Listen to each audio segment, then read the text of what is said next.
Council of Friendship Heights to order at 7 p.m.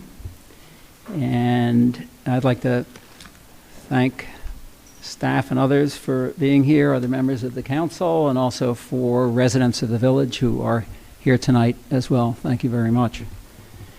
Copies of tonight's agenda, the sign-up sheet for the public comment period on the agenda, and the rules governing the public comment period are on the table to your left in the front of the room. Please be certain if you want to make a comment that you have signed up and read the rules for that item. So let's turn to the first item on the agenda. We'll receive a short presentation from Eli Glazer about the county's pedestrian master plan, with a specific focus on its application to the village of Friendship Heights. Mr. Glazer has a great job title. He is multimodal transportation planner and coordinator for the county planning department. I think it's a really interesting title because it reflects the interest in the broad ranges of kinds of transportation, ways in which people get around the county. He shepherded the pedestrian master plan through its recent approval and adoption by the Montgomery County Council. A small portion of that plan addresses the village of Friendship Heights and its surrounding neighborhoods. His presentation follows this council's discussion about the pedestrian master plan draft at an earlier meeting and our own public hearing about the plan. It's an ambitious, multi-year, aspirational plan, and despite its adoption, our comments about it are still relevant, and we'd hope to share them with Mr. Glazer and others after our December meeting. After his brief presentation, I'll turn to council members for any of their questions, and then to audience members for questions. In each case, please direct your questions through me to Mr. Glazer so that order can be maintained, and I'll ask for hands to be raised till I gain a sense of the number of people wishing to speak.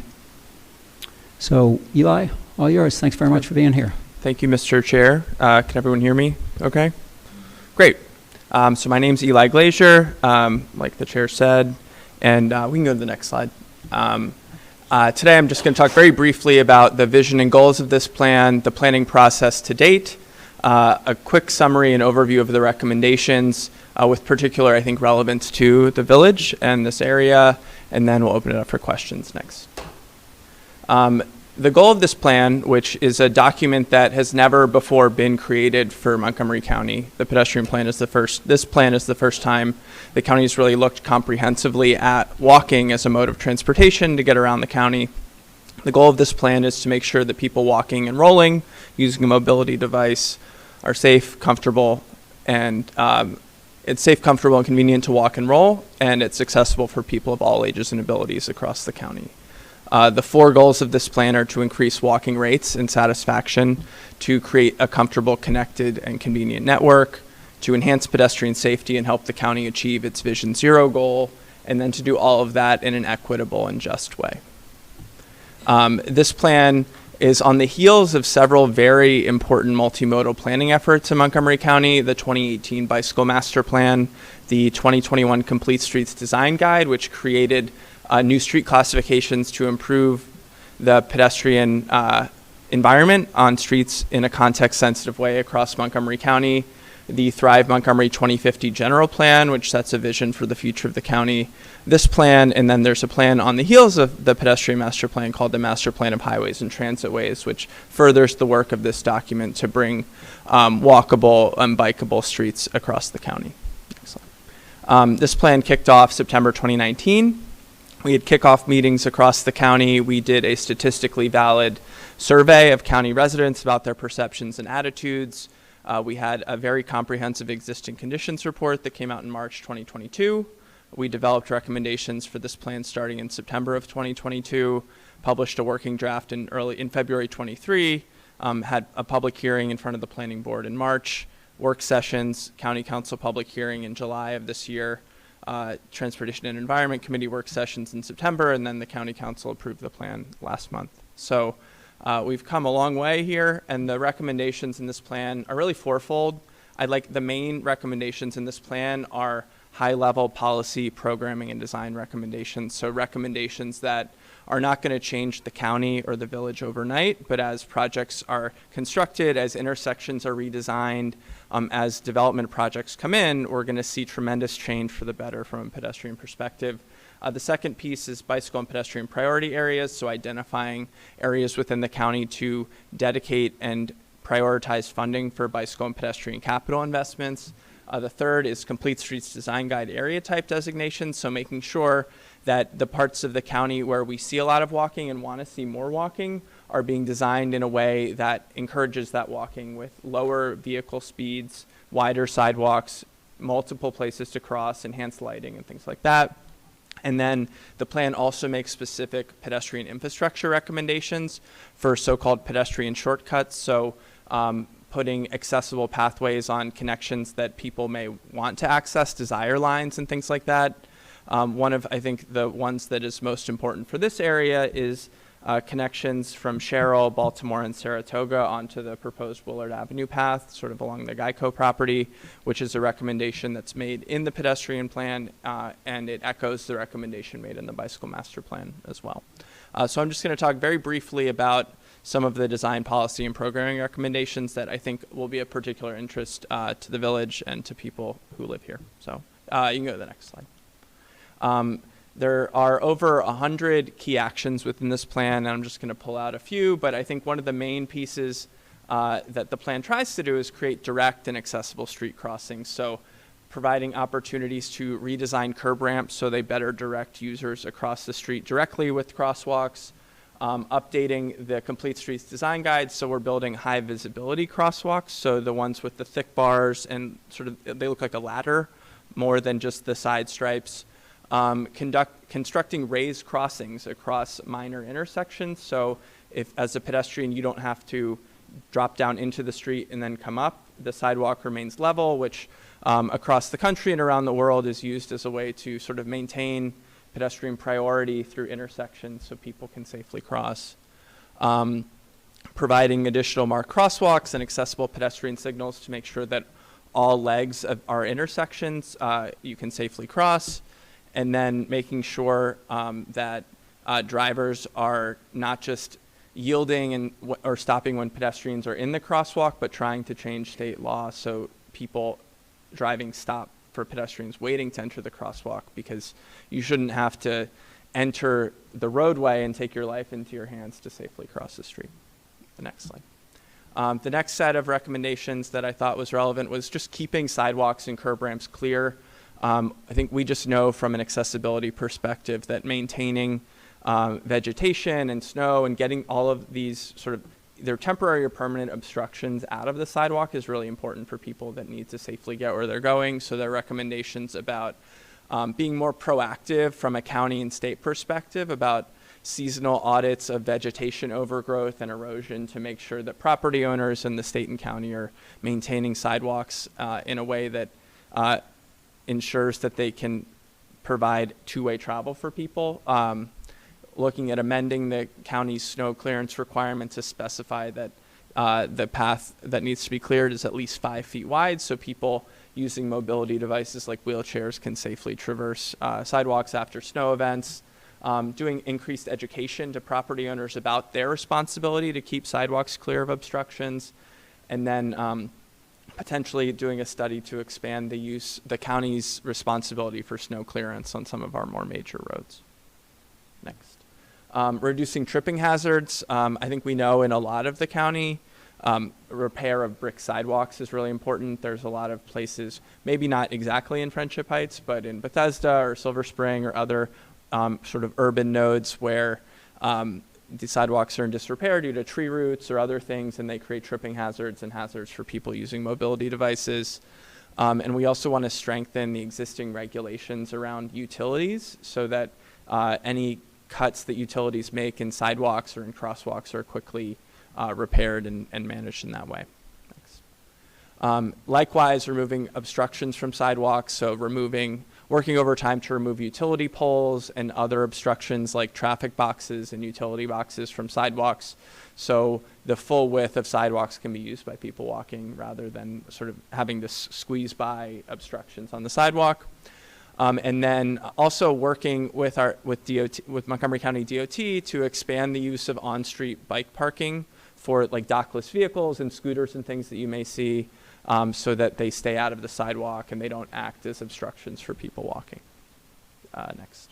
And then I think this is the last one that I have here. There's many more recommendations in the plan. Working to provide pedestrians more time to safely cross the street. I think we recognize that across the county we have some very big roads where there may not be enough time to cross the street in the designed interval. So lowering the pedestrian walking speed standard that's used to calculate that time you have to cross in areas frequented by older pedestrians, younger pedestrians, and people with disabilities. So I think with that, there are a ton of recommendations in this plan that you have all, maybe you've talked about them. We can talk about them if anyone has any specific questions, and I'd be happy to answer any questions. Mr. Glazer, thank you very much for that quick overview about the pedestrian master plan. Let me turn to council members and see if there are any questions on this side. Councilwoman Salt. I know you said this is a high-level plan. Are there, how much attention was spent to the design of crosswalks? So there are no specific crosswalk designs in the plan. What we tried to do was build on the existing documents that the county has. So namely the Complete Streets Design Guide, which I could distribute through the chair after this meeting, which lays out essentially for all different types of streets what the dimensions of different streetscape elements should be, including crosswalks. And the main recommendation we have about crosswalks in the plan is that they should be ladder style. Yes. So what we found is that while the county had a preference for high visibility, just the bar style, Right. There were people who had visual disabilities that found the sort of transverse lines at the edges really helpful for navigating across through the intersection, through the crosswalk. So that's something that we thought was really important. And then there's also a recommendation. There's a lot of locations in the county where 3 legs of the intersection may have crosswalks and curb ramps, but the 4th doesn't. So if you're trying to cross on that leg, you have to walk all the way around the intersection, which causes you're going into traffic multiple times when you might just have to go through one time. So we had a recommendation in the plan to provide a crossing at that leg wherever possible as well. So I know you may not be able to answer this specifically, but we have many crosswalks that are almost aesthetically designed with brick and no painted, white, whatever you call them. The cross. Yeah, it's just a mark. Yeah. Sure. And I'm speaking as someone who has been almost hit so many times.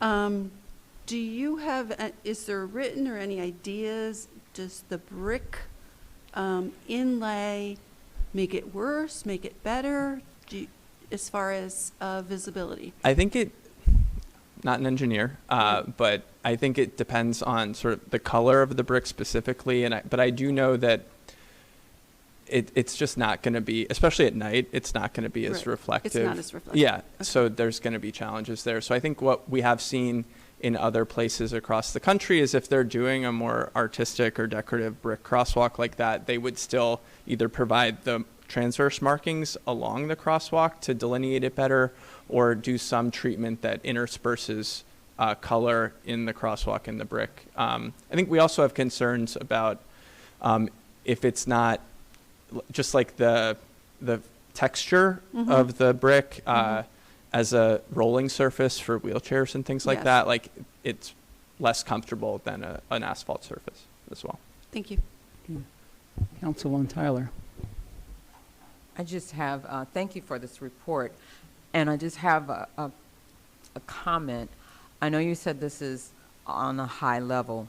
Knowing that that's on a high level, and I know you probably can't answer this, but how does the village fit in? Because we are surrounded by 2 major high-level Right. traffic zones, 3 really, River Road, Willard, and Wisconsin. But those 3 roads bring in a lot of traffic and sometimes can be offshoots to come in to get quicker to the other way. Are you concentrating, are you looking at the village itself in its traffic? Are we just kind of on the peripheral edges of it how it will impact here? Sure. I think the way this is a countywide plan, so the way we tried to, we didn't make specific recommendations about anywhere in Montgomery County other than the shortcut recommendations like the Willard Avenue path stuff, and we made some recommendations for side paths, so shared bike pathways in the more rural areas of the county. So I think we have a lot of recommendations that are about sort of the interface between our busier roads and our more residential neighborhoods. So one of the things I did mention was the raised crossings. So that's one way that one thing we have in the toolbox to help create we would call it like a gateway treatment, like an expectation that when you're exiting River Road or Willard or Wisconsin or something like that, you're entering an area where the expectation is you're going to have to drive slower. There's going to be more pedestrian activity, and it's just it's a quieter place. So that's just one example. We've also tried to make recommendations in this plan and then also in the Complete Streets Design Guide for more frequent places to cross the street.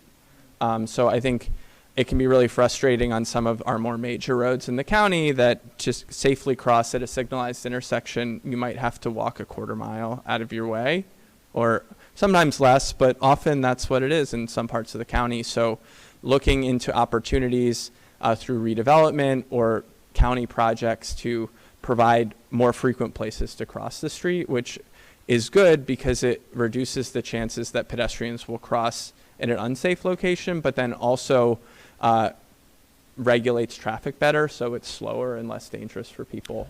Willard Avenue fits that because it's so long and because it's a hill coming from both ways. There are very few places you do take your life at risk Sure. running across the street. And even in the crosswalks that are there, Yeah. you still take your life because some people don't realize that they're supposed to stop. And unfortunately, the signs that tell you, slow down because there's somebody in the crosswalk are torn down.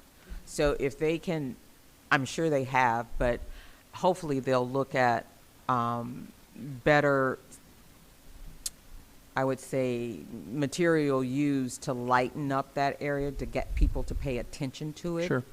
And also the crosswalk that's in Bethesda at Arlington and I think it's St. Elmo, which they eventually turned into a four-way basically stop and you can just cross. Sure. I see that has helped tremendously in traffic crossing, foot traffic especially, and I hope that they look at that at some of the other major areas that they're looking at. So we have a recommendation in the plan that's called colloquially a Barnes dance, like where you can cross in multiple directions. So we have a recommendation in the plan that the Department of Transportation should clarify what the standards are or when that is appropriate so that it can be rolled out in more places in the county. Are there other questions? Councilman Easy. Eli, thank you for your presentation and for making it brief. That's always hard to do when you put so much work into such a long plan. My interest is in bicycle paths, things of that sort. And you made some reference to making things more bikeable. And I know they talked about bike trails and things of that nature. Does this plan connect at all with the notion of guarded bike lanes on the road or on the various roads? As you know, this is a pretty controversial issue in a number of parts of the county, in the district as well.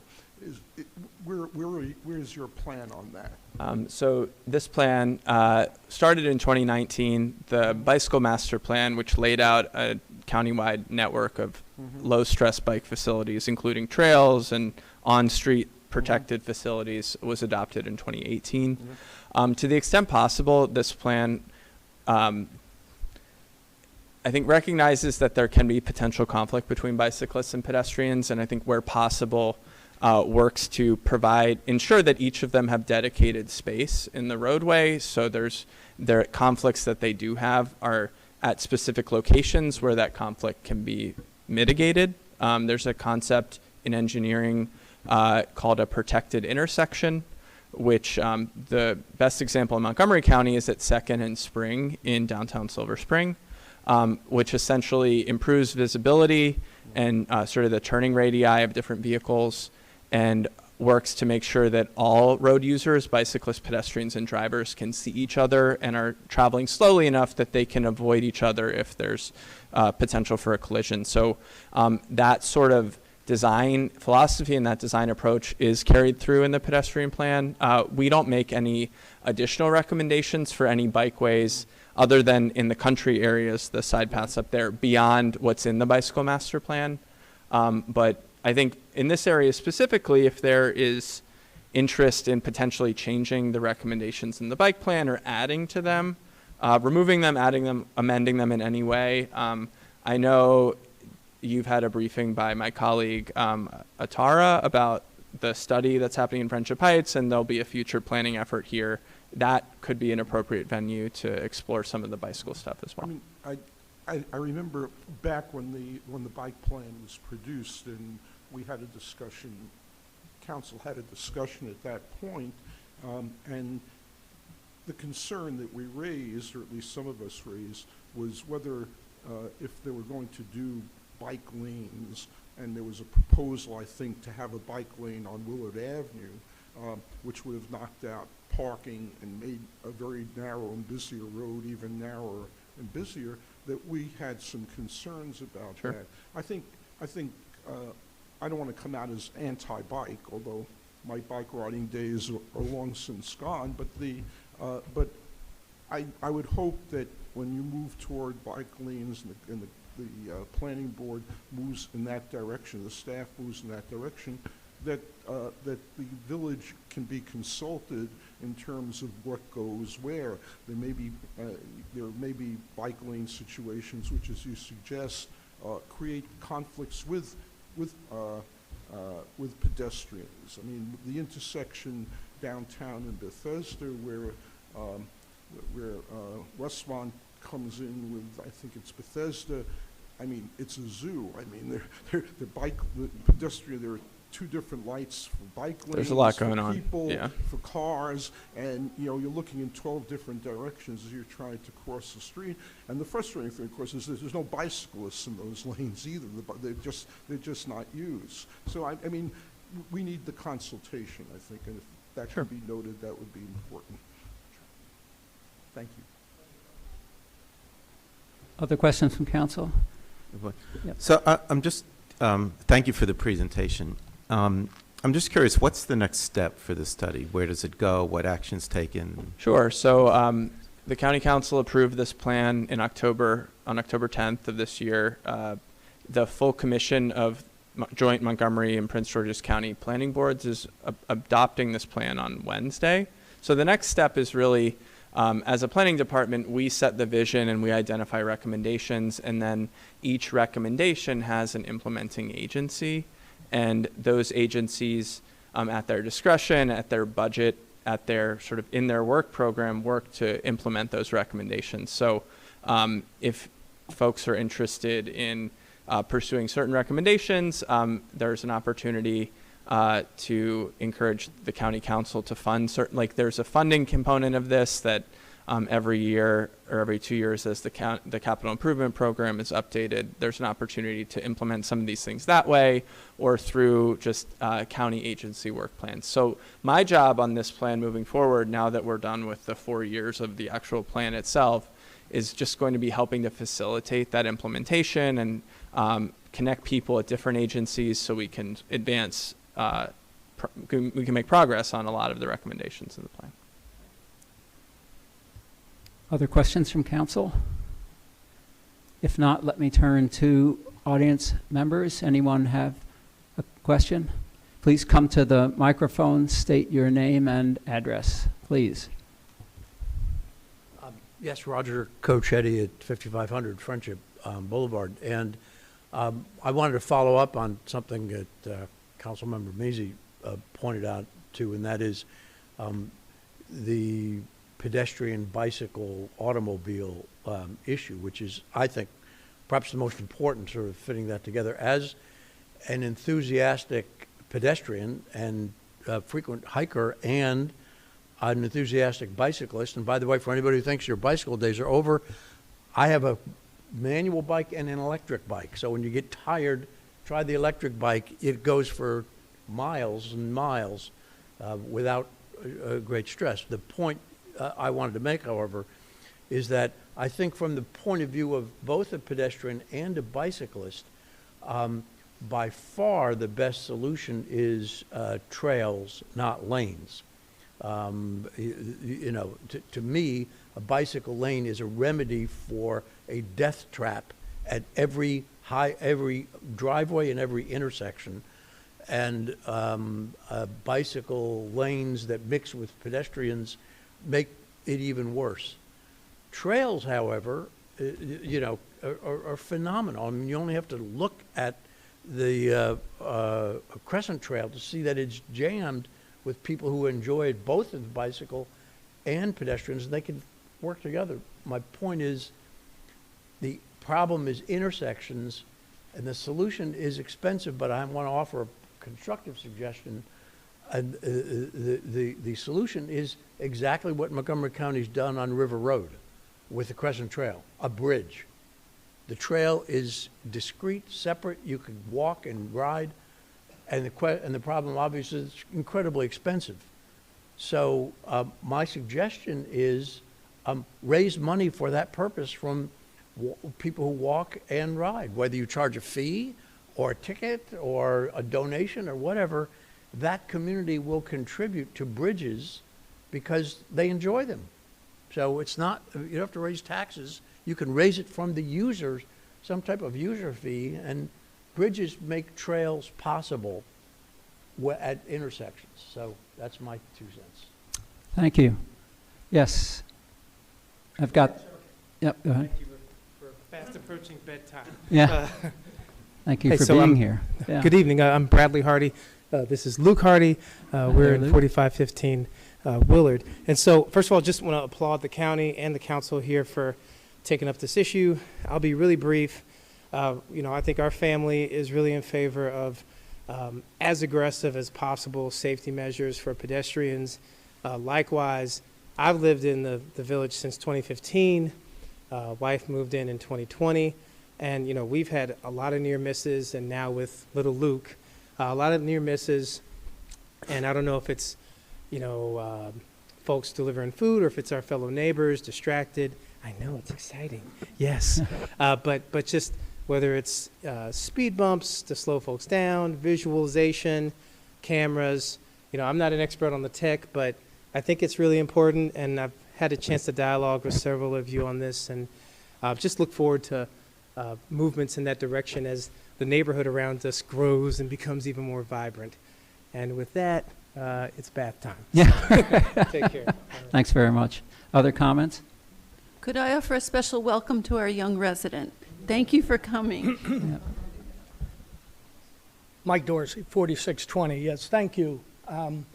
My concern is this, the growth in the electric scooters laying across sidewalks in the community from here to Bethesda and everywhere else. In our community here, we have lots of people with walkers in wheelchairs and some blind, you know, visual issues and so forth. And I've watched the growth of these electric scooters laying everywhere. And my question is, it's nice that you want to do all this, but I think we need to take care of the problem at hand, and that is, what do we do about these scooters? How can we get them off of our sidewalks? Is there a county number that we can contact when we see them sitting in the middle of a sidewalk? And if there is, what recommendations you can make of who we can reach out to get these scooters removed? Thank you. Yes.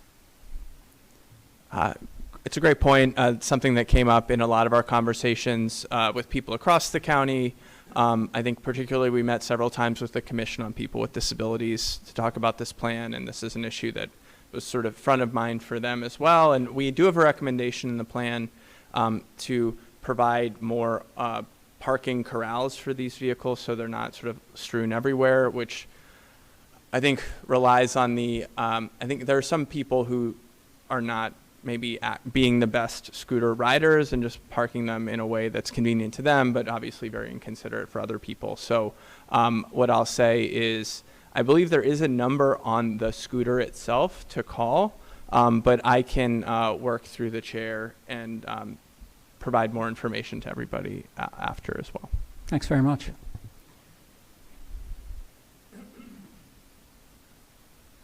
Yes, my name is Patricia Canesa, 5500 Friendship Boulevard.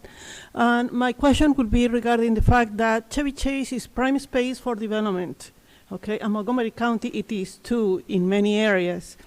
I wonder if there is an estimate of how many people is going to move into these prompt developments that we are seeing building everywhere, and that is going to increase the amount of people walking in the streets, but more the people that is going to be driving.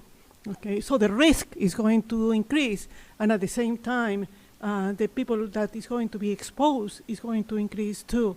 I don't know what is the plan regarding that. If there is an estimate amount of new residents in these areas that will impact the project. Mm-hmm. The other piece is that studies in the United States have demonstrated that if you widen expressway, with this huge expressway, and you add 2 lanes, the improvement is only 2 years. After 2 years, you have a problem again. Okay, so how we can be proactive in terms of maybe community education, maybe safeguards, maybe who knows what. I think that you have more imagination than I have regarding solving the problem. But if you're going to have at least 50,000 people moving around, and in a way that is even the distance is impacting this area, because you might have a supermarket 5 blocks away, and it's not Chevy Chase, but people is circulating around anyway. So if that consideration was given. Thank you. Thank you. Would you go ahead? So I work on the master plan side, so we look at sort of the forward vision for the county, but there is half of our staff or more are dedicated to regulatory projects, so reviewing these developments. And I can assure you that one of the sort of prime factors that people who are reviewing development projects look at is making sure that the impact of that project is mitigated. So whether that involves improving their property frontage so that conflicts between pedestrians and bicyclists and motor vehicles are minimized, or to even improving sidewalks and crossings outside of their frontage based on the size of the project. I think we're very cognizant of the fact that redevelopment brings new pedestrians, but also can create new conflicts with new drivers as well. So our team is really focused on mitigating that conflict and making sure that the county is growing in a way that's safe. So, thank you. Thanks very much. I'm going to close off this part of the agenda now in order to allow us to move through the rest of the agenda. Mr. Glazer, I'd like to thank you very much for the plan itself and for the obvious work that it took to get through the county council, for the adjunctive plans that have symbiotic recommendations with this one. And I think in light of the circumstances that you've heard tonight, this is of concern to council and people in Friendship Heights. And to those of you who took the time to come out and make comments tonight, we've both been reinforced with comments we've heard before, as well as had an opportunity to hear from different people and receive new comments as well. And I think your presence here has stimulated that information for us as well. So thanks very much for being here. Thank you. Especially for a nighttime meeting. Yeah, of course. Safe travels Yeah, home. we'll stay in touch, Okay. definitely. Yeah, nice to see you in person. Let me move on to a few comments from the chair. The first relates to Page Park. An application for a permit was finally submitted to the County Department of Permitting Services. So the county's review process has begun. And now we we wait the result of that review. So once we get that review and the results from it, we'll know more about any future plans, any additional costs that may be necessary to comply with the review. And perhaps, I know to many people, have a better estimate of the timing for the park to open as well. Do you know how long the review takes? A review takes 30 to 45 days, is what we've been told. Yep. I'd next like to make some comments about the quality of life survey briefly, because I believe Mayor White and Village Manager Mansfield will provide more details in their reports about the survey. But I will reinforce what many of you who follow Village Alerts and other media may already know, and that is that the survey is now live. And we hope that all Village residents will complete the survey. I want to give special thanks to council members, to council committees and their members and chairs, to Village staff, in particular Jason Goldstein, to Village residents who contacted many of us about the survey, to Catherine Newcomer and Geraldine Hayes of the George Washington University Trachtenberg School of Public Policy, and our contractor, Qualtrics, and others who helped move the survey to its present live state. It is one element of our current effort, this council's effort, to augment and inform our shared understanding about the village we all live in. It's another way to communicate. And in addition to the 8 raffle award winners to be announced in December from among those who complete the survey, we have 2 additional winners that can be announced courtesy of Roti on Willard Avenue. Unsolicited, they provided 2 coupons for 1 free entree. And so we'll be able to announce 10 raffle winners rather than 8. Yeah, staff and council members are ineligible to win, right. Next, the meeting with Geico representatives about plans for the Geico property. Members of the newly formed development committee, along with the village manager and assistant village manager, met via Zoom with a representative from Geico's real estate and facilities management group on November 3rd to learn more about their plans for their property. What they told us is that they're presently gaining a better understanding of how their employees and the company use the property post-COVID. While they don't have any immediate plans to develop the property, they are researching current real estate conditions and trends.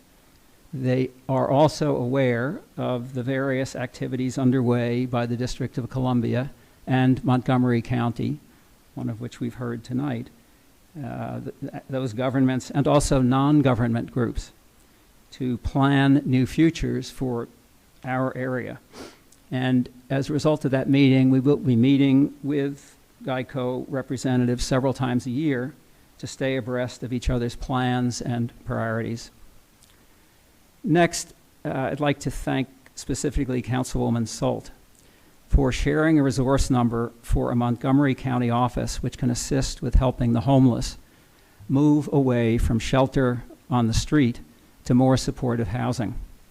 I had reason 2 weeks ago to call the number she provided, and the person answering the hotline asked relevant questions, and I followed up several days later, and I know that assistance was provided to someone sheltering on the street. The phone number for the 24-hour hotline is 240-907-2688. I'll repeat that, 240-907-2688. Thank you, Councilwoman Salt. Next, the Red House status. At least 3 written documents relate to the village's ownership and use of the property at 4608 North Park Avenue, typically referred to as the Red House. The second, dated September 16th, 2022, is the settlement agreement between the Village of Friendship Heights and the owner of 5500 Wisconsin Avenue. The settlement agreement, among other terms and commitments made by each party, ended legal wranglings about the plans for 5500 Wisconsin Avenue and described future relationships, obligations, and communications between parties. And it describes the transfer of approximately 33,000 square feet of density from the Red House to KRE CDP property owner, which is 5500 Wisconsin Avenue's owner. And in return for that transfer, the village will at some point receive $1 million. The third, signed June 1st, 2023, is the memorandum of intent to transfer density. At the time the Red House contract was signed, the village had no firm idea about the Red House's future use. It was only after purchase that a survey was conducted to ask village residents for their preferences. One can likely assume that the purchase of 4608 North Park, along with its ownership, our ownership of 4602 North Park, enabled the village to control development of Parcel 6, the property bordered by North Park Avenue, Shoemaker Lane, the southern end of Shoemaker Lane to the Pink House, and then up through the yards of the Pink and Red Houses to North Park Avenue, and make a new high-rise residential building less likely. I'm mentioning the Red House tonight because I've been asked on more than one occasion, as I suspect have other council members, hey, what's up with the Red House? Has the council fixed the time to end the search for a bakery coffee shop? What about moving on to discuss other alternatives if no entrepreneur expresses interest in a bakery or coffee shop, or can't design a profitable business plan, or obtain financing for this first priority retail business? So as of tonight, no entrepreneur other than the one already reported in the Village News has expressed interest in the property for the preferred purpose. The $150,000 cost of renovation was seen as prohibitive by that initial party, so that party removed itself from consideration. At some point, council may want to examine alternative uses and paths to occupancy as the end date for the contract with the current realtor approaches, but there hasn't been any discussion about this yet. Keeping this property unoccupied does have ongoing costs for maintenance, utilities, insurance, housekeeping, security, and repair. Shortly after purchase, the village had initial additional costs for the property. Converting that property for any future use will also require expenditures to get it ready for occupancy and use. Without another interested entrepreneur, this council will have to come to grips with its own ownership responsibilities, with ways to keep it attractive, rodent-free, utilities working, heated, safe, legal for occupancy, compliant with all regulations, and finally and ultimately useful and financially viable for occupancy. We haven't as yet received the $1 million. The money sits in escrow to be released, among other conditions, only upon joint instructions issued by both KRE and the village to the escrow agent from the village, and 5500 Wisconsin's owner, that is, prior to issuance of either an above-ground building permit from the county to the owner of 5500 Wisconsin, or within 24 months of the county planning office sending notice of its final resolution approving the site plan and sketch plan amendments, whichever is earlier. As of this date, it's my understanding that neither condition has been met, and that it could be as late as late 2024 before either is. But more on the Red House in subsequent meetings as we continue to plan with you for ways to enhance village life through study, through fact-finding, through conversation, and decision-making. And now let's turn to your opportunity to address the council. Those of you who have signed in, I'm sure have read the rules for the public comment period. We will have those timed. And let's begin. Kathleen Kester first, if you'd come to the microphone, state your name and address, and you'll have 3 minutes and the 2.5-minute warning. Thanks. My comment, Kathleen Kester, and previously called 4 different buildings, the Irene to the present, 4701 Willard. I didn't want to take up more time than on the plan that Eli was talking about, which, by the way, he did a superb job, absolutely superb. But I just wanted to mention something. By pure serendipity today, I was exchanging emails with Mark Corman, and one of the issues that came up was the whole issue of the flashing light by Whole Foods. And the reason it came up was simply because of a cartoon, believe it or not. I walk each week with a woman who was hit there. And one of the things that I notice is that people don't know what they're supposed to do with the yellow flashing light. The one thing that it has served is that it's truly helped pedestrians to be more cautious.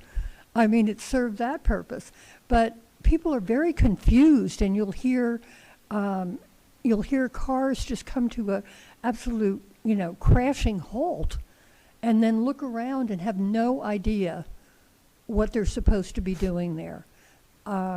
So I'm just wondering, what is it? And Mark said that he also finds it, curious sometimes to see the way people respond. What is it that we could do to make that light serve its original purpose? Thank you. Okay. Al Muller? Thank you, Mr. Chairman. Good evening, council members. I'd like to begin, as usual, with something positive. Thanks. I've tried to go to all your committee meetings. It's a challenge. I know it's a challenge for all of you, but they serve a useful purpose, and I want to particularly thank the Public Safety Committee. They had a lot of suggestions, most of which I agree with, and they were really follow-ups on things that have already started, but some new ideas as well. Perhaps more speed bumps. Your advisory group has brought this up. Perhaps more flashing stop signs. That too has come up with the advisory group. The question of street cameras, again, that has been discussed and continues rightfully to be discussed. And a new idea, which I hadn't heard specifically before, some sort of reflective thing on the crosswalks.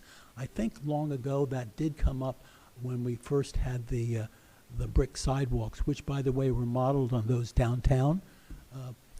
So there were a lot of good things there, and I think since I hope most of those items are going to come up later in the meeting and they will be approved, or at least many of them will be approved, the taxpayers will see specific improvements from their tax dollars and also from their concerns, which obviously are safety. By contrast, though, I was surprised and disappointed at what the Personnel Committee discussed, and which is on your agenda later tonight. There is reference made to compensation of staff.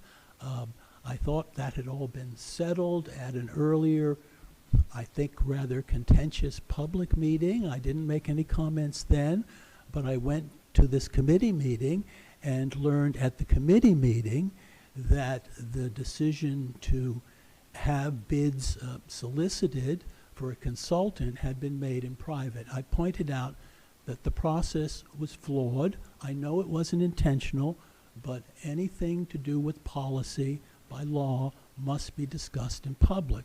Individual personnel evaluations, of course, are privileged, as well as any of their performances. But this is something that it's over, it's done with. One of the council members, I think, expressed concern about that. But I think there's no need to spend between $20,000 and $60,000 for a consultant. You council members can do that. I know you can. It's also demoralizing for me to sit and public to sit and hear things that sound as though you want to either decrease or lower salaries or positions. This must be demoralizing for staff. And we do have the best staff in the county, and I hope they can be treated with respect as you work through this. Thank you. Roger Cacchetti?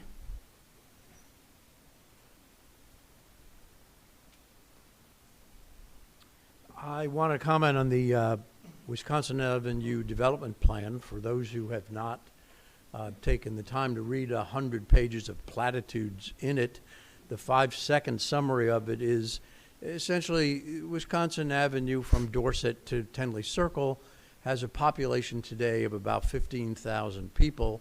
The plan would increase the population of the Wisconsin Avenue corridor to about 100 to 120,000 people, and they would do that by lining the entirety of Wisconsin Avenue with residential mixed-use structures. I'm a skeptic of the plan. There's specific problems with it, but the authors were not responsible for the underlying assumption, which is that our population is growing and we need more housing for the growing population.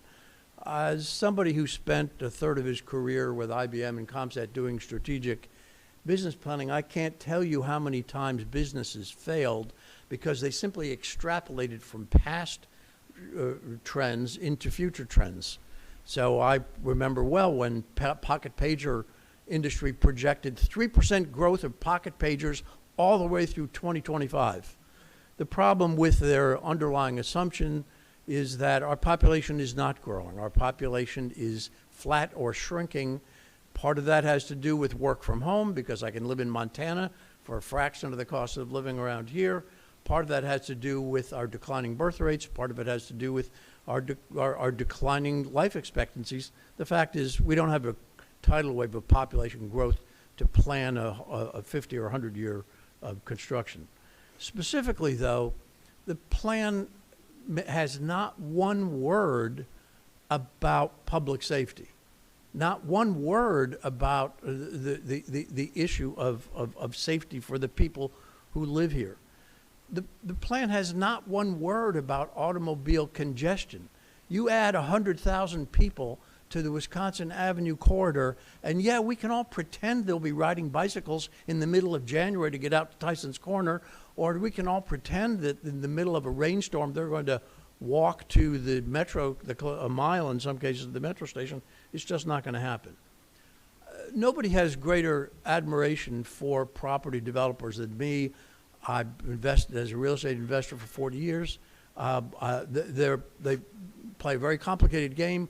Architects, engineers, investors, public relations firms, lobbying firms, community relations firms, more public relations firms, more community relations firms, more lobbyists, and they have to put these all together. But the beneficiaries of anything like this are not going to be the people who live here, the people who you all are responsible for representing, but probably people who live in Shanghai and Zurich and places all over the world. So I would encourage the council to take a cautious view towards the Wisconsin Avenue Development Plan. Thanks very much. Mr. Dorsey.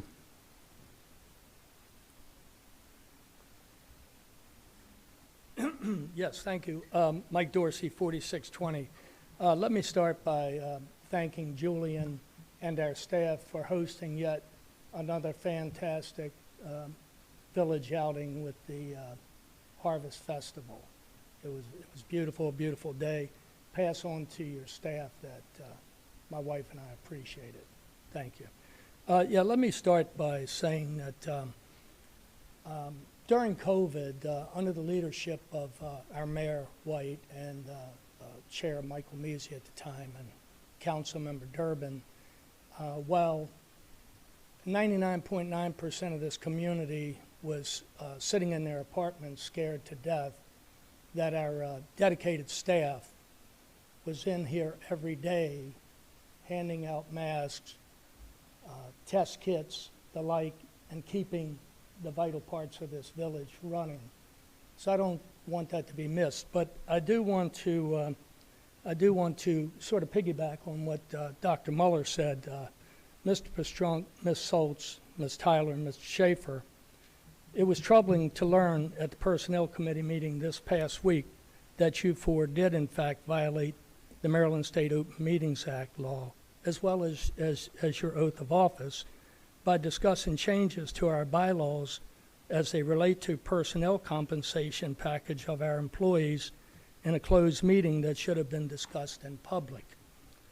It appears now that you four want to spend $25,000 or more to have someone come in from the outside. It just seems to me, if the council can't determine what's fair and equitable for our staff, I believe we're in big trouble. By a show of hands, I'd like to see which council members who have a problem with Mr. it Dorsey, don't believe. Mr. Dorsey, there will be no show of hands. Yeah, Please continue your comments and make Yeah. your comments, and And- this is and part I of your expected that. time. I Good. expected that. I'm glad. But I just wanted to say that apparently some don't believe our employees deserve the compensation package they currently have. But I guarantee you, the majority of the residents in this community do. Thank you for your service. Thank you, Mr. Dorsey. Paul Brown?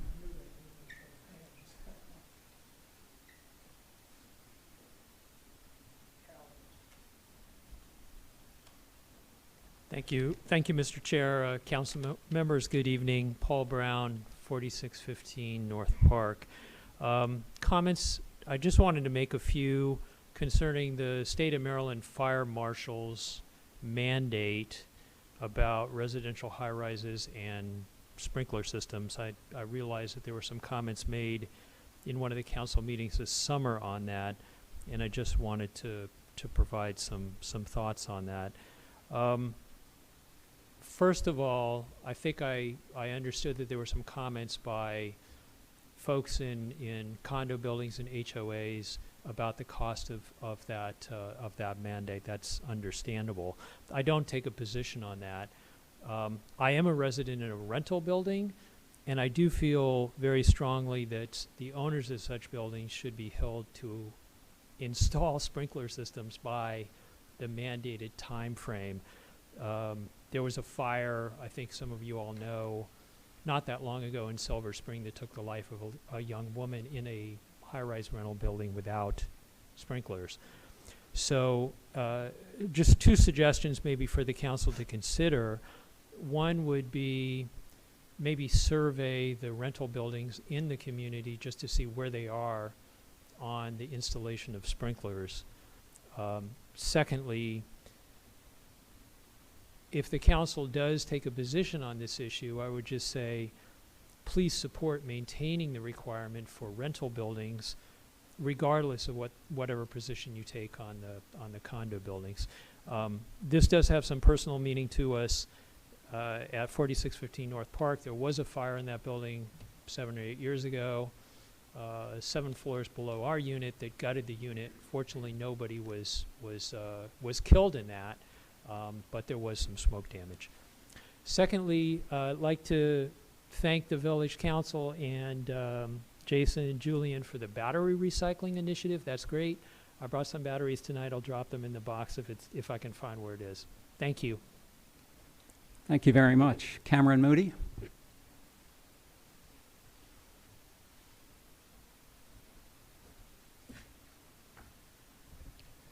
Cameron Moody at the Elizabeth. I wanted to start by letting the council know and management that I'm a member of the Friendship Heights Alliance, and one of the big things they wanted to do is beautification. So hopefully people have noticed that the bus garage, the current one on Wisconsin Avenue, they have a new mural in addition to the plantings that they've placed on Wisconsin Avenue. And they've taken responsibility from the county for the median that is out in front of the Metro and the Heights Food Hall. They want to know if there's any feedback from the community on improvements they can do in the business district. They'd be happy to take things on as they arise. So if you all get any information to yourselves or to management, you could send it directly to Natalie, who I know Julian's in contact with, or I can touch base with him and forward it myself. I also want to make a suggestion that with meetings like the development meeting that recently occurred, that we try to maybe do those maybe in the late afternoon or early evening when more residents can participate. While, 11 o'clock, 12 may work for some residents, many people work, and it's a very big issue for the community, and I'm sure more people would participate if given the chance. I also wanted to highlight another resident, made claims that were dubious at best about future development. I've attended a lot of those development meetings, and all of the development that is proposed lines Wisconsin Avenue. 30% of residential growth in the city has been in Southwest and Navy Yard, which for all intents and purposes are brand new neighborhoods, with almost all the buildings going to the full 13-story heights. Over the last 10 years, almost all growth has taken place there, and for anyone who's visited, it's been quite a transformation. With two almost new neighborhoods, there's about 40,000 people over the last 10 years. So you can imagine that one street having 150,000 people is, I'm incredulous that that's true, in addition to the fact that planners repeatedly say they have no idea what's going to be built and when. It's much like us asking for any of these master plans, someone to have a crystal ball. I think it's also important to note that other dubious claims often made about this being the densest place in the country, when we all know Manhattan has 180-story buildings. We might be a densely populated census designated area, but that's not the same as a census tract. So I just am concerned about some fear mongering that goes on with a lot of misinformation, and I think it's important that we put out facts instead of fiction. Thank you. Thank you. Bradley Hardy? Is Bradley Hardy may have just signed in. Okay, yep, okay. Great. Let me see if there are comments from the council. Are there any? Cheryl? Councilwoman Tyler?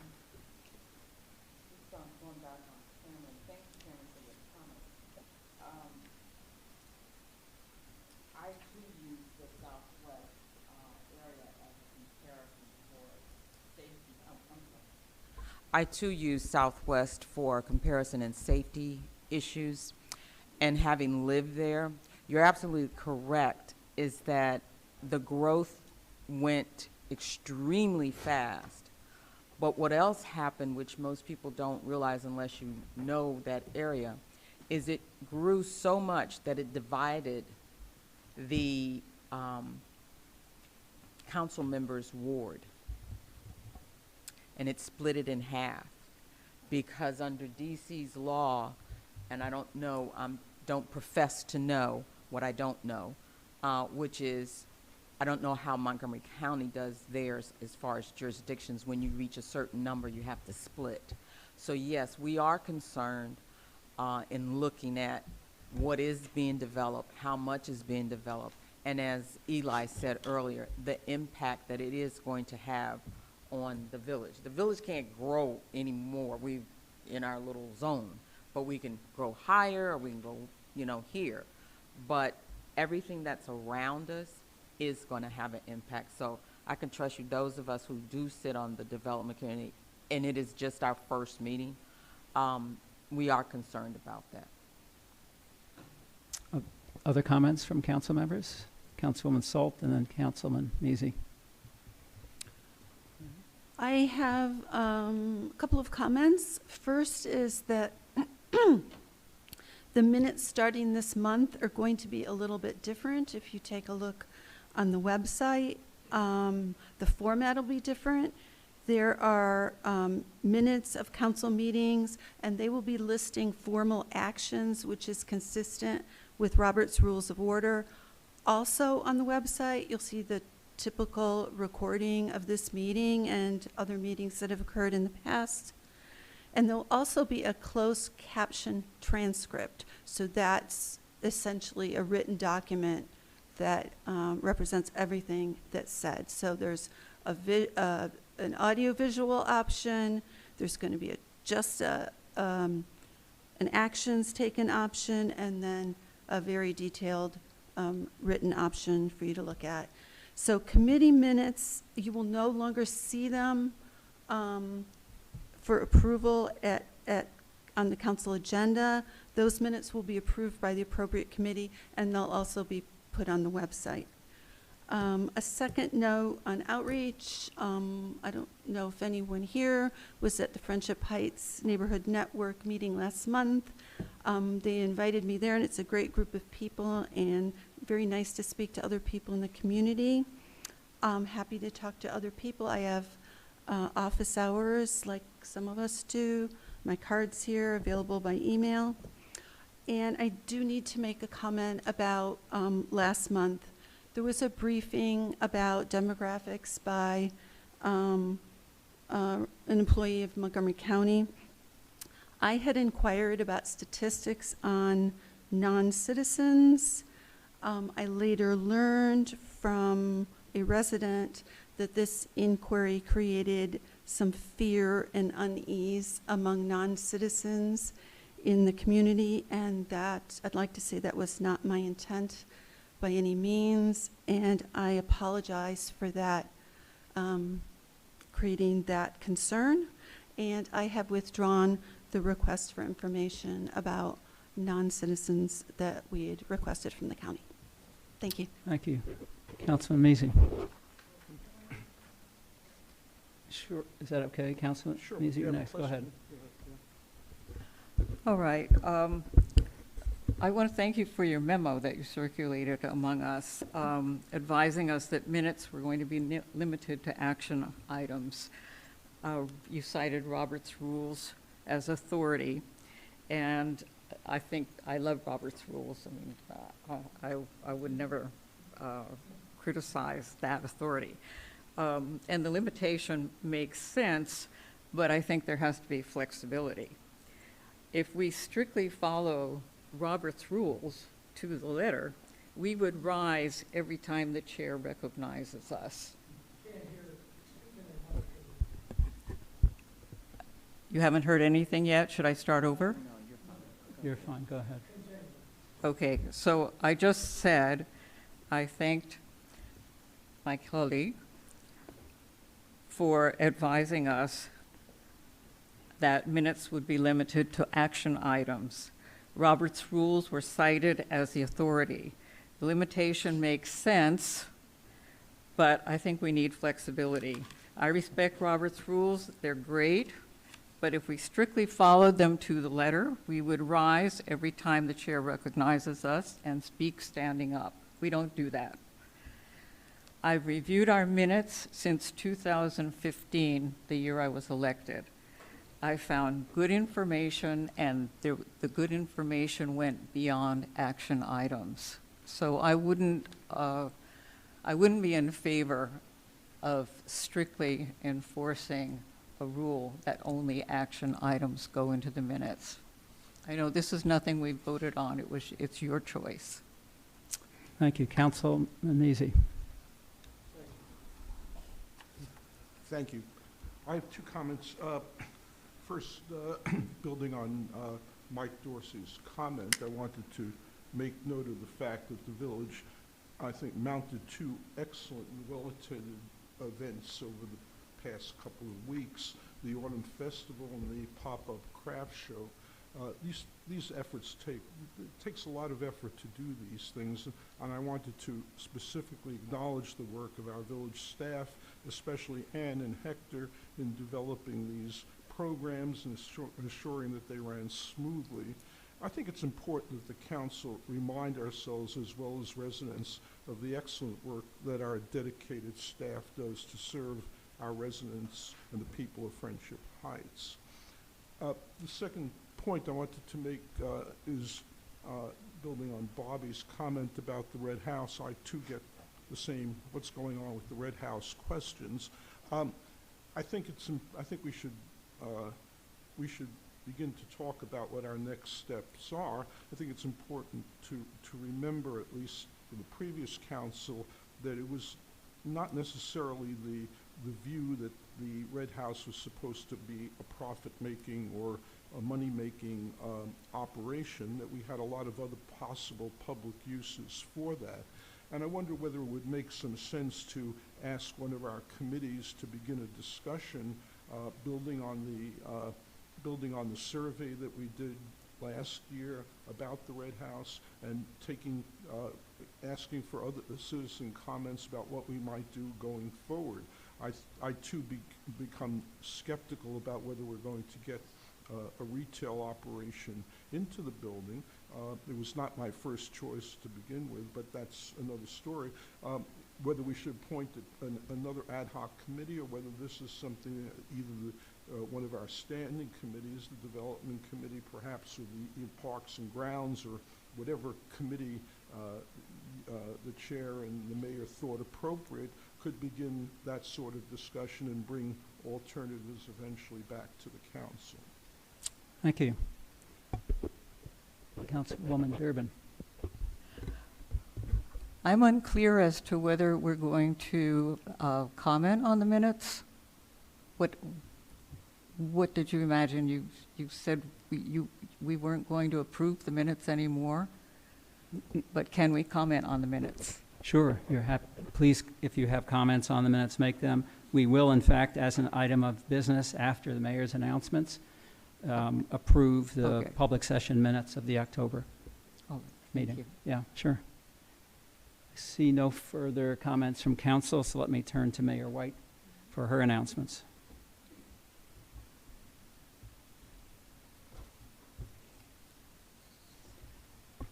Thank you. The Village's Quality of Life Survey has been launched. This is a comprehensive survey that will provide critical input to the council members on a range of topics, including how village residents feel about living here, what you think about village services, programs, public safety, and more. We have made it easy for you to complete this survey, which the staff will mention during tonight's manager's report. I strongly encourage all residents to take the time to complete this important survey and let us know your thoughts about our community. All survey responders will be eligible to enter a raffle to win a $100 gift certificate to a village restaurant. There will be 8 winners of the $100 gift cards, along with 2 more of smaller value. And you can find the survey if you go to the village website. And if you do not have a computer or a smartphone, I recommend that you check with the front desk staff who will assist you in completing the survey. You can complete it anonymously if you're not interested in the raffle for the gift certificate. And as far as a cutoff date, I think we're looking at December, did you pick a date? 11. December 11th. So I would encourage every resident, please tell your friends to complete the survey. If we don't hear from you, if we don't know what you're unsatisfied with or what you are satisfied with, we can't respond as well as if we have that information. So the Red House survey was a big success, and I hope that the quality of life one is equally successful. So thanks for your help in following through with this quality of life survey. Anything else, Mayor White? That's it. Okay, thanks very much. Move on to the approval of the minutes. Is there a motion to approve the minutes of October 16th council meeting? Councilwoman Salt? Is there support for that motion? Councilman Schaefer? Yep. Is there discussion? Councilwoman Durbin? At our last meeting, after the treasurer's report, with respect to the profit and loss statement that we were reviewing then, or were supposed to have reviewed, I recommended that the Finance Committee consider dropping the Rothstein Scholarship, $6,512.71, as this program had been dormant for, I don't know, 20 or 30 years. I don't know for how long. The minutes ignore this recommendation. There's nothing on it. Among other things, omitting the suggestion. Are you referencing the council minutes or the Finance Committee meetings? I'm talking about the minutes, not the scholarship itself. But the minutes for the Finance Committee meeting or for the council meeting? The minutes for our council. Okay. the council minutes that we are considering now Okay, ignore this recommendation. okay, thank you. Among other things, omitting this particular information from our last meeting distorts the November profit and loss statement, especially with respect to a comparison with October's statement. The good news, in my view, and this is on the scholarship, is that the November statement indicates that since the October meeting, the Rothstein Scholarship, which is still in the budget, was zeroed out in all relevant columns, and I'll get to that later. In the context of the previous statement, this raises a question. We can get to this when we discuss the finance report, the finance statement. Okay, thank you. Are there any other comments on the minutes? With that, we have a motion by Councilwoman Salt and support by Councilman Schaefer to approve the minutes. I'll call. Yep, go ahead, Councilwoman Tyler. Thank you. I'm a little confused here. What you just said says that, are you asking for an amendment to the minutes? Well, that's that is something that could be done. Okay, because if we don't have an amendment, you disagree with something that's in the minutes, so. No, this is something that should be in the minutes and is not in the minutes. Okay. Because we did, I know that I suggested this, and this did not, it's not an action item according to what we now know that the Secretary considers an action item. However, it certainly triggered a lot of action after the meeting. So my And with the question is- result that we're going to vote on the issue tonight, I believe. So my question is, then I would suggest that you make an amendment to adjust the minutes to reflect what she said, because you can't vote on something if she's objecting to what is being said. Well, Does that make sense? I was looking to see whether she was going to make a motion to amend the minutes. Would you like to make such a motion to amend the minutes, to include a statement about the Rothstein Scholarship? I hadn't come here with a wording. Should I get together with the secretary later? It would be one or two sentences. I mean, it wasn't. Yes, Councilwoman Salt. At the last meeting, there was no motion. There was no decision. I understand. So what was your idea, which was a great idea and was acted on, is it's incorporated in the video recording, and it's incorporated in the transcript. So there is documentation. I'd prefer there were a sentence in the minutes referring to this. It would just be a sentence. And since it did trigger the comments later, and since the vote is coming today on the issue, on the substantive issue, not on whether I made it or not, I think it should have a sentence or two.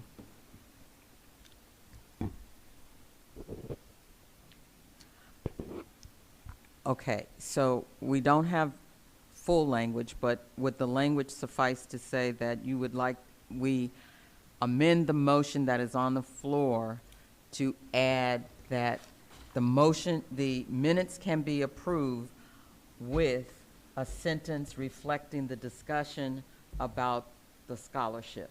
I think we can just take this, that I recommended the Finance Committee consider dropping the Rothstein Scholarship and the amount of money, as the program had been dormant for many years. So I I didn't recognize ask that as for a a motion vote. to amend the minutes. Is there support for that? I'll second it. There is support. Any discussion on the amendment? Seeing none, all those in favor of the amendment, say aye. All those opposed, same sign. The motion carries unanimously. Now back to the minutes with the amendment. We already have, will Councilwoman Salt and Councilman Schaefer accept that language in the original motion? Then we're back to a motion on the amended minutes. All those in favor say aye. All those opposed, same sign. The motion carries unanimously. That takes us on, thank you, Councilwoman Durbin. That takes us on, and Councilwoman Tyler, and Councilwoman Salt. Let me move on to the Treasurer's report. Okay, thank you. We are going to take up, I'm going to talk about the scholarship in the Finance Committee report, and then I think we are taking up a vote. And since I do get to talk twice today, I wanted to use my extra time to talk about something I've wanted to say for a while. I'm officially only speaking for myself, but I want to thank everyone who comes to these meetings, gives us their time. Here is better, but at home is great as well. And, you know, for people to give us their time and pay attention, it, I think for all of us makes the work we do more meaningful, and that people are taking an interest in what we do and the decisions that we make. So in that vein, I'd like to make a request, which is we need feedback. We really do need to hear from you. What are we doing that you like, that you don't like, or that we could do differently? So we need you to tell us. The comments here are helpful, but it's only one way to communicate with us. The survey is another way. All of us have email addresses. Some of us have individual addresses. Most of us here have office hours, so, you know, some people may not feel comfortable or not able to come here and make comments. So use whatever means are available to get in touch with us. And for me, it's particularly important because I don't want to get too much into the budget process, but it is starting in a couple of months. I think we're going to have to make some hard decisions. There's some anecdotal evidence that our revenue might be flat or even go down. I've heard some tax assessments are coming in lower than what they've been, which even if there's an increase in the rate, it would offset the revenue. So, you know, we just need to hear from you. Otherwise, we're going to have a budget that, you know, the seven of us have to agree on, and it may not represent what the community is looking for, and that wouldn't serve anybody well. So as I mentioned, I'm one of the people that has office hours. If you'd like to meet with me as part of a group, that's fine as well. And the goal, and I do think I speak for all of us, is to make the work we do here as collaborative as we can. Thank you. And on the Treasurer's report? Well, I was going to piggyback that into the Finance Committee. Okay, so there is no Treasurer's report that you want to make right now on the agenda, that's on the agenda? No, I'll fold it into the Finance Committee. Okay. Village Manager's report? Yep. Go ahead, Councilwoman Durbin. I just wanted to comment on a few things I noticed in the report. I don't know if the audience is interested or not, but for example, the village receives $21,000 plus from parking violations, which is almost as much as it gets from income tax. Well, there's some timing differences on the income tax. We get those in clumps. So, Okay, so yeah. this is not exactly Yeah, it's this is not a good prorated comparison. receipt every month. Yeah. Okay, and Yeah.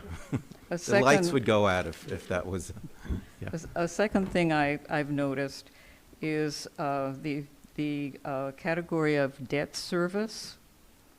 Do you see that on the second page of the report? This, I think, has been zeros for years, hasn't it? Julian, can you answer that? Number 26. Well, we have no debt. So The debt service? Yeah. we have. That's right. We haven't had debt in many years. But originally, we had debt, so it was put into the budget, but that's been zeroed out for a long time, and probably could just get deleted until we. That's what I was never going to have more suggest, debt, that but maybe it be deleted. We haven't had debt in a long time. Well, yeah, except then if you take it out, somebody might say you're missing the line. But yeah, we could talk Who's about gonna that say in the next that? budget. Yeah, or maybe reduce it to one line. I think that's all. Oh, there are a few things under expenditures.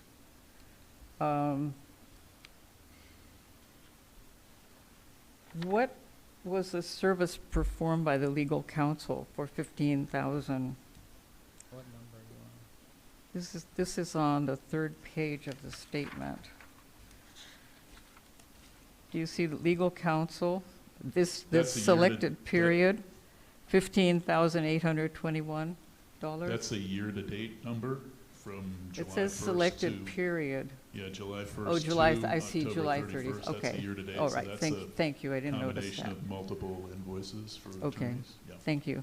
And workman's compensation is another one that's zeros, and I think it's, as I remember, it always has been zeros. What, is that could be something that's paid quarterly or semi-annually? Yeah. Okay. And treasurer's bond, I've always wondered what that was. That's 0 too. That's always been zeros across the page. There, a few of those items, including public officers' liability and treasurer's bond, are lumped in with the building and general liability insurance payment, which is 5C. So originally they were not lumped in, so we have those listed as separate line items, but that 5C, building and general liability, is the package of property insurance, liability, crime bond, treasurer's bond. Right. All of that is reflected in that one number of 12,040. So do we need which is 5A and wrapped B? together. Not currently, no. Okay, well, that's what I wanted to say. Okay, thank you very much. Then we'll move on to the village manager's report. So, quick update on the Willard Towers bus stop. We've had to make a couple adjustments to comply with the county noise ordinance. The county does not allow beeping up, backing up vehicles before 7 on weekdays and before 9 on weekends. So we've had to adjust the schedule. We have one stop before 7 on weekdays, and we have 2 before 9 on weekends.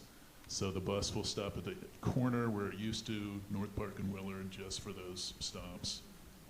We notified the building management about that actually earlier today after we confirmed all this.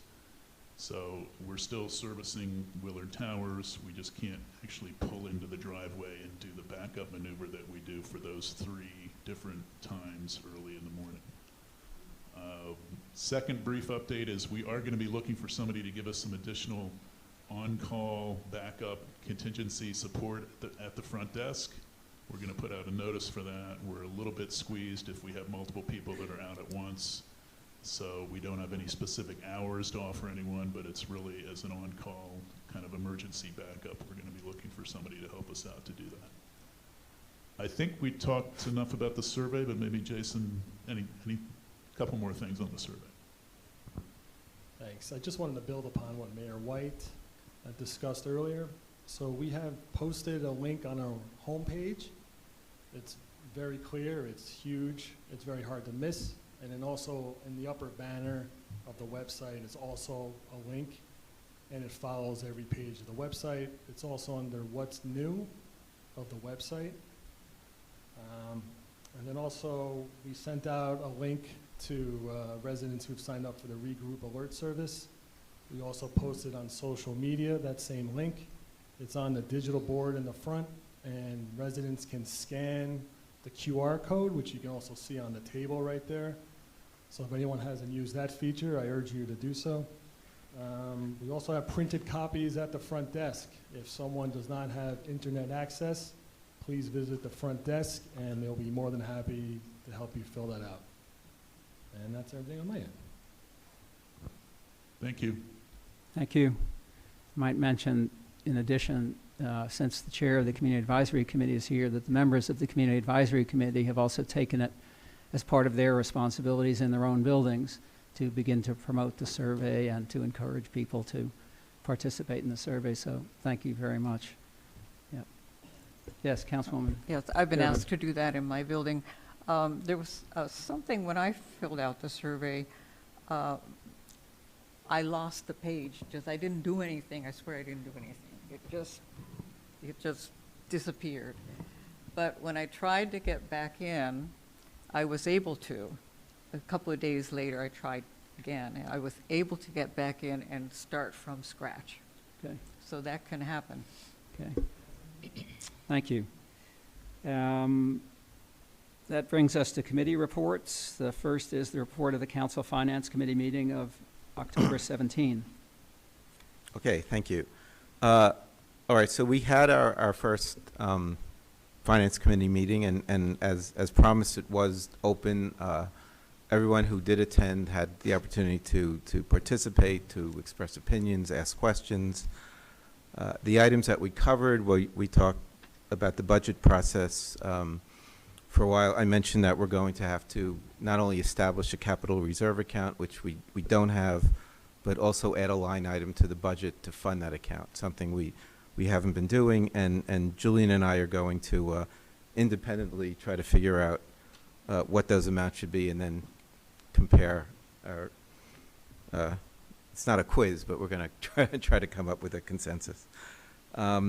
We talked about, we're going to an automated accounting system on January 1st, and the staff's been working on that, so there's not much more to say about that.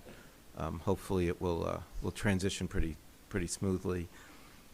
We talked about, I had asked about the possibility several months ago of establishing an FSA account, that's a flexible spending account. That basically allows employees to take tax-free deductions for specified health expenses. We talked about that. The village would have paid the administrative costs, but subsequently Julian told me that the staff was not interested, so we're not going to pursue that. But as far as I'm concerned, the offer remains open. We talked about a couple of dormant accounts. One was a very small, I think, account from Visa rebates. So has that been closed? Yeah, so we closed that. And we also discussed the Rothstein account. We did take a vote to close at that account. Obviously, and we're going to talk about this later, we need to spend the money in ways that are consistent with how the money might have been collected, what terms might have been established. So we're going to be taking it up in a separate vote. We talked about a travel policy, implementing a travel policy. We discussed a draft of one, and in the end, we didn't come to an agreement on the actual wording of the policy, but we did vote to establish the policy, and hopefully at the next Finance Committee meeting, we will push out a policy that will go to the full council for approval. And I don't think we need a meeting in December, so I think the next meeting that I plan on having, unless requested, would be in January. And again, I hope to get feedback on that. All right, thank you. Yes, Councilwoman Durbin. I think that all that's good news. What would be the elements of a travel policy? What do you look at? Well, for me, they were, first of all, that trips have to be authorized in advance. There has to be some sort of record keeping. There have to be limits on expenses.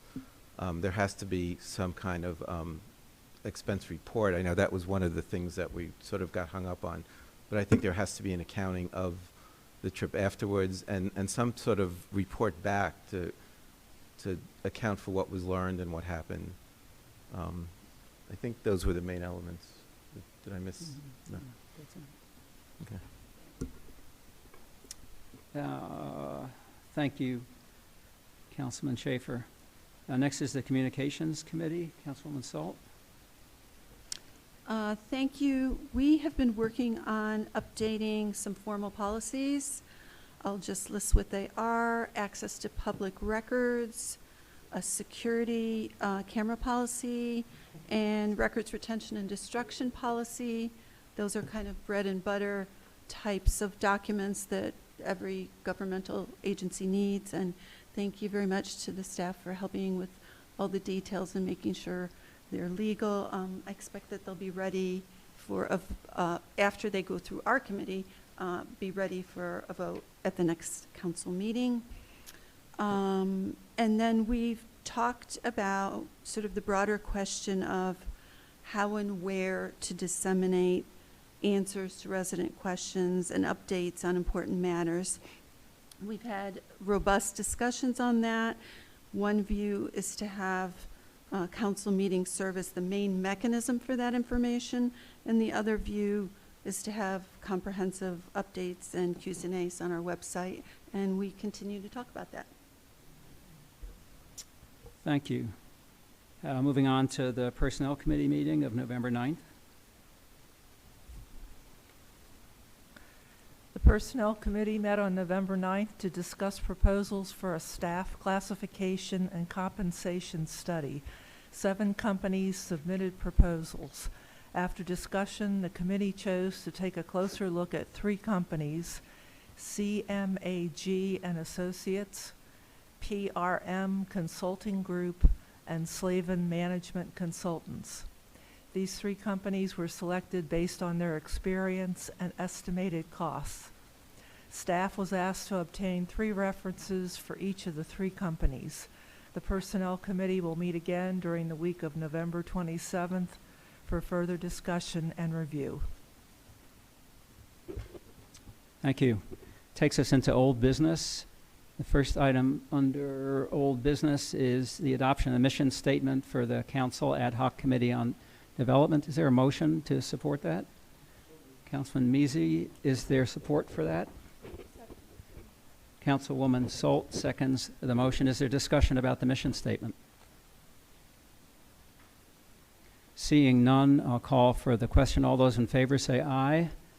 All those opposed, same sign. The motion carries unanimously.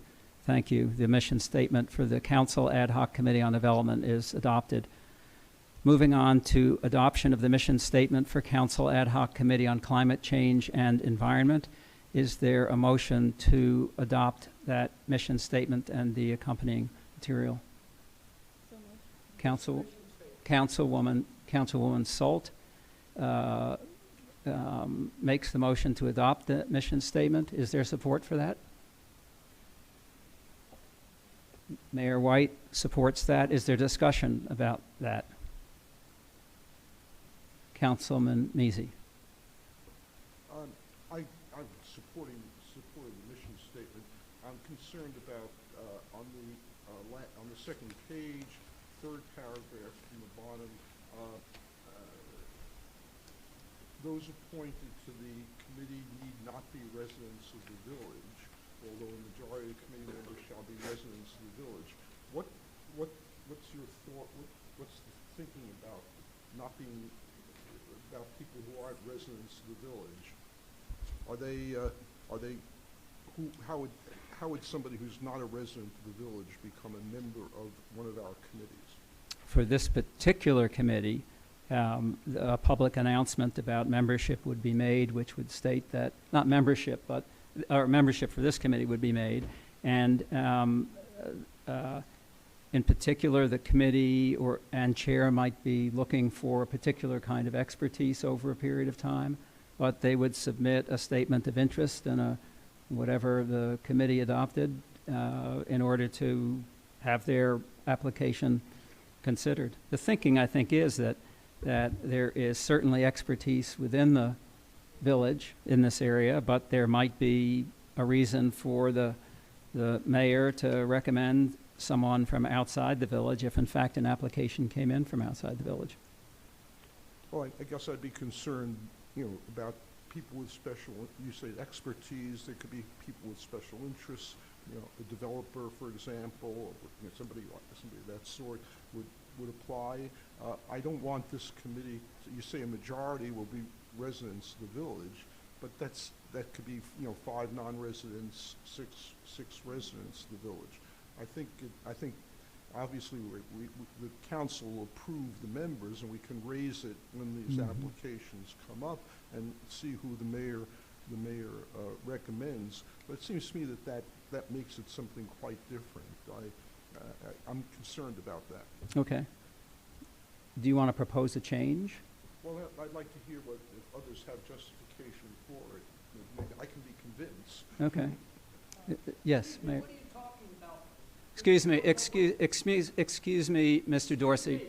No, Mr. Dorsey, this is a discussion of the council. This is a public meeting. Yes, this is a discussion about an item that's on the agenda. You don't know what you're talking about. You're talking amongst yourselves. We are because, excuse me, because this is a business meeting of the council, Mr. Dorsey. So, yes, it is. Yes, it is, and thank you very much, Councilwoman Dorsey and Mayor White.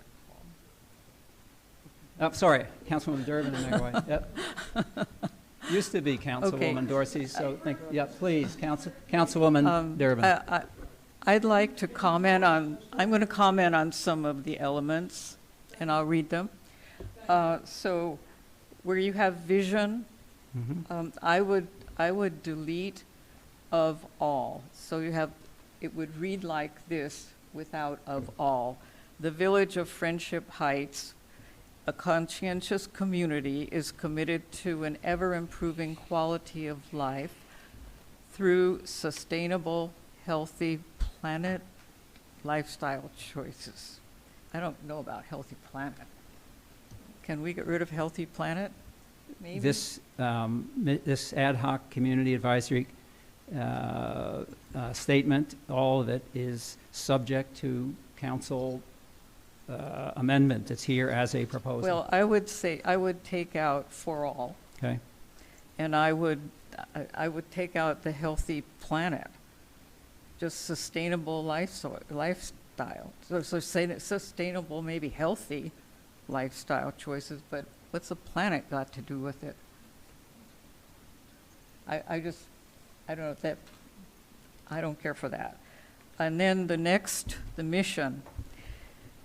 As a means to promote personal and environmental health and protect against and prevent the damaging effects of climate change, the committee shall keep pace with science-informed and environmental best practices.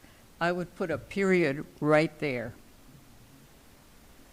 So, in other words, eliminate what comes after that, which is appropriate to village government businesses located within and surrounding the village and village community, but just put a period after the best practices, I would say. And then committee methods and activities. Date for the committee's meetings shall be posted through village print and social media and posted on the village's digital billboard. I would rewrite that and say the sophisticated word for posted is published. So I would say dates for the committee meetings shall be published via village print and social media, including the village digital billboard, and take out all that extra language there. Then let's go down to, let's see. I'm sorry, I'm having a hard time understand. Oh, I see. Okay. The committee shall adopt procedures of operation of its own choice. That's an extremely unsophisticated wording. I would say the committee shall adopt procedures of operation that it determines appropriate. Just period. And then the next two items have the expression from time to time. I would get rid of from time to time. This sounds Edwardian to me. Let's make it a little more contemporary. And instead of saying the committee shall from time to time convene public hearings, the committee shall convene timely public hearings. And the same correction to the next sentence that follows this same from time to time pattern. The committee shall from time to time make presentations. I would just say the committee shall make timely presentations, etc. You want me to go on with this? I get really picky. Do you have others? Do you have other suggestions that you'd like Yes, to I make? do. Okay, please make them. Okay, next page. So the sentence is, committee members shall serve two-year terms. That should be hyphenated. Is that a hyphen there? I can hardly see it. That It is. has a hyphen, right? Yeah. 2-year terms beginning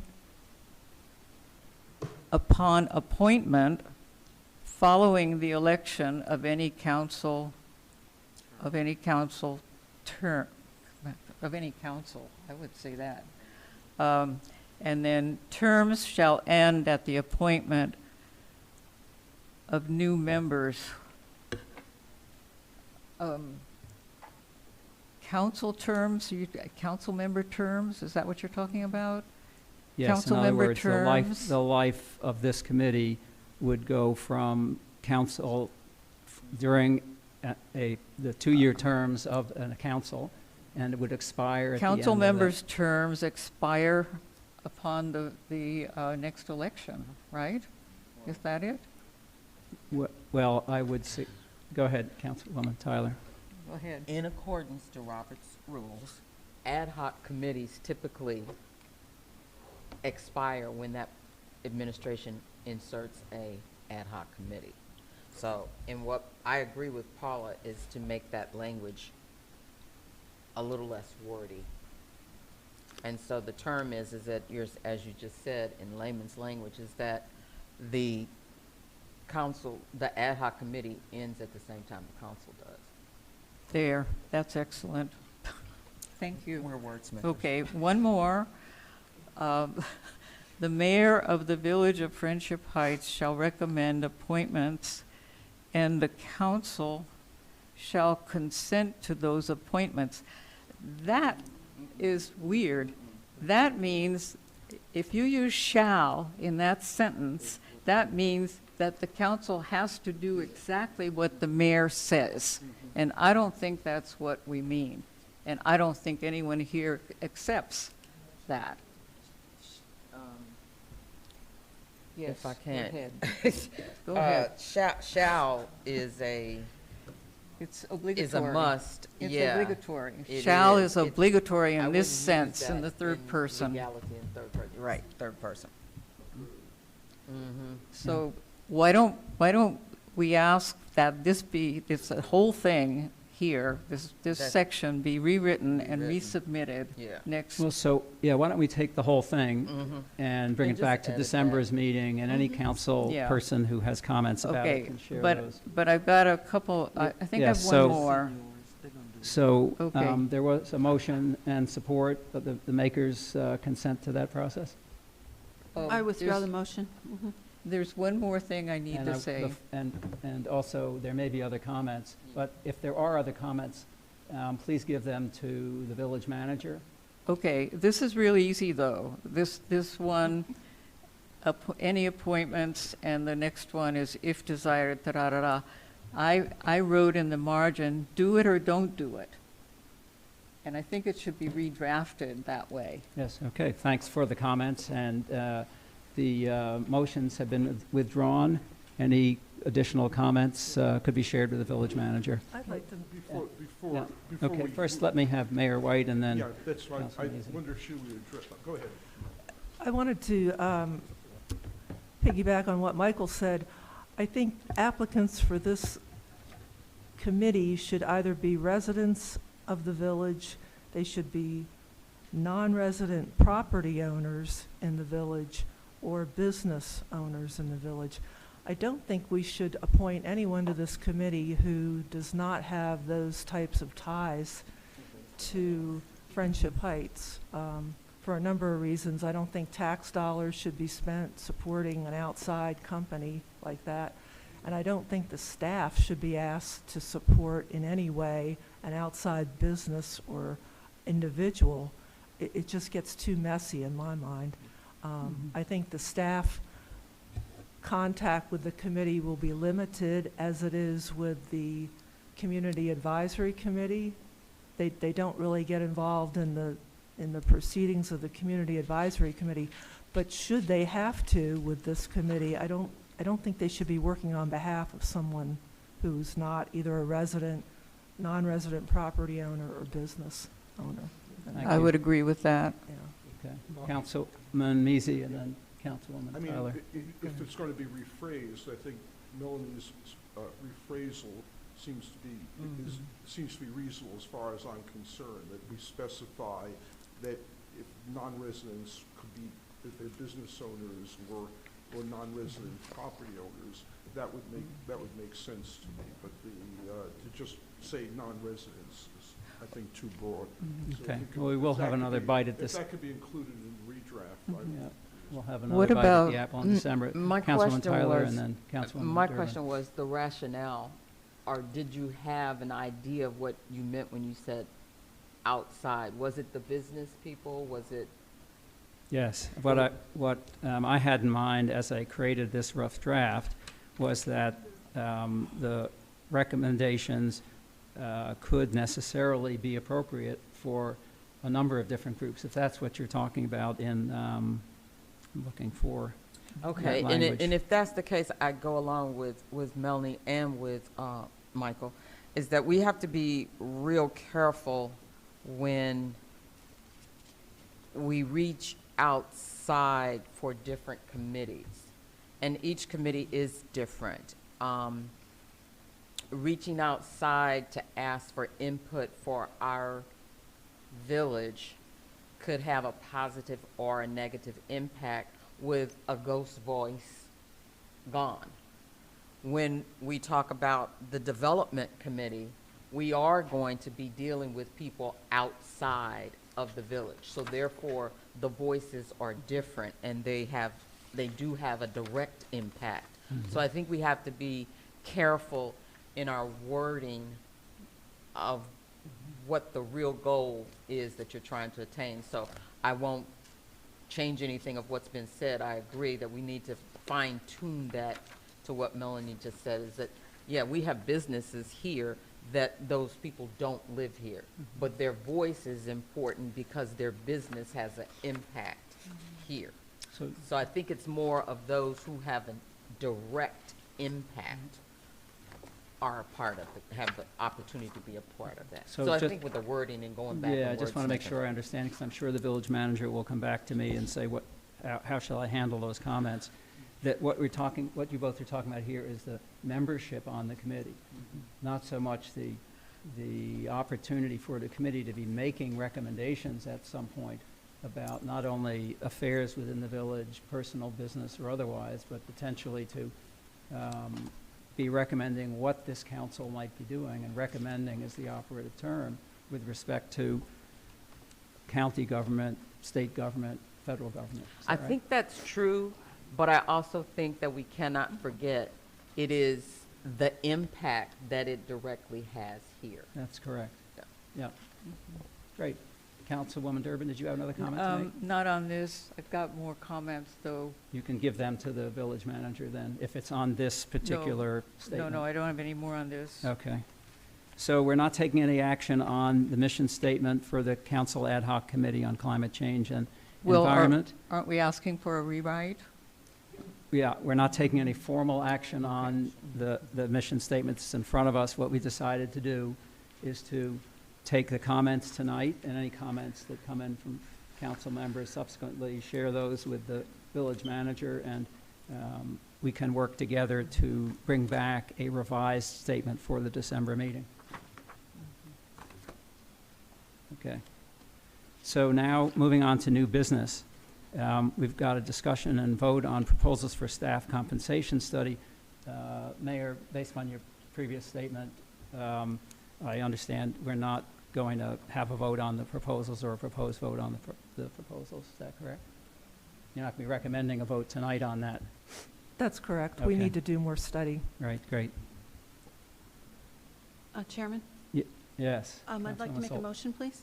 Okay, motion is? I'd like to move to amend the motion passed on August 21st, 2023, concerning the issuance of an RFP by striking the term revision, striking the term September 30th, and inserting November 30th, and by striking the term October and inserting December. I know that sounds confusing, so I have a little handout here. It's really to, well, that's the motion. Then I'll explain. This is the motion from the Personnel Committee. This is not a motion that was discussed at the council. It's, That's right. we're making it a public meeting. Yeah, Mhm. right. Okay, fine. Let's see. No,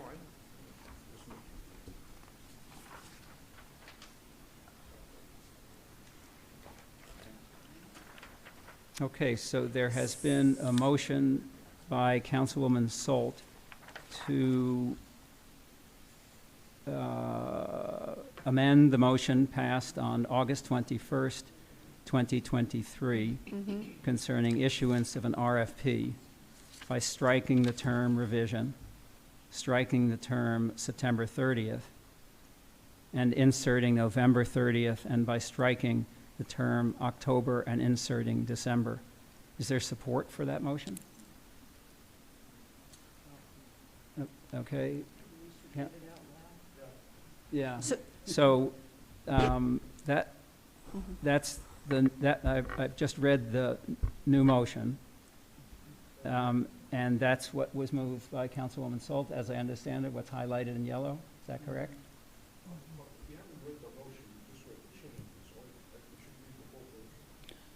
Well, I think what I've done, and Councilman Salt, correct me, I think what I did was read the new motion, and then,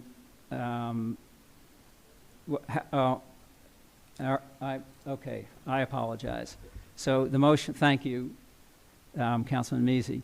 The motion would read, let me turn to Councilwoman Salt and have her read the new motion, and then we'll see whether there's support for the new motion.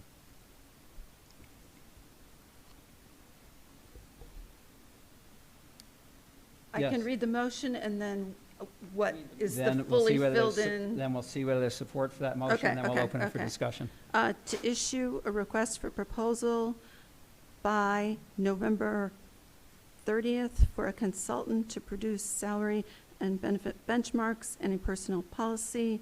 The Personnel Committee will evaluate the proposals and then submit a recommendation to the council for consideration at its December meeting. Okay, is there support for that? Councilwoman Tyler supports that. The motion has been made and supported. We're now open for discussion. Is there discussion, Councilwoman Salt? And then Councilwoman. Okay. This is another thing that's going to upset you. You need a comma after Excuse me, 2023. Before you amend the motion, there is a motion on the floor, and there is a second. So now we'll discuss that motion, and if you have suggestions to... That's what I thought. I know, but let me wait, because I first called on Councilwoman Salt to... Oh, I'm sorry. And then I was coming to you.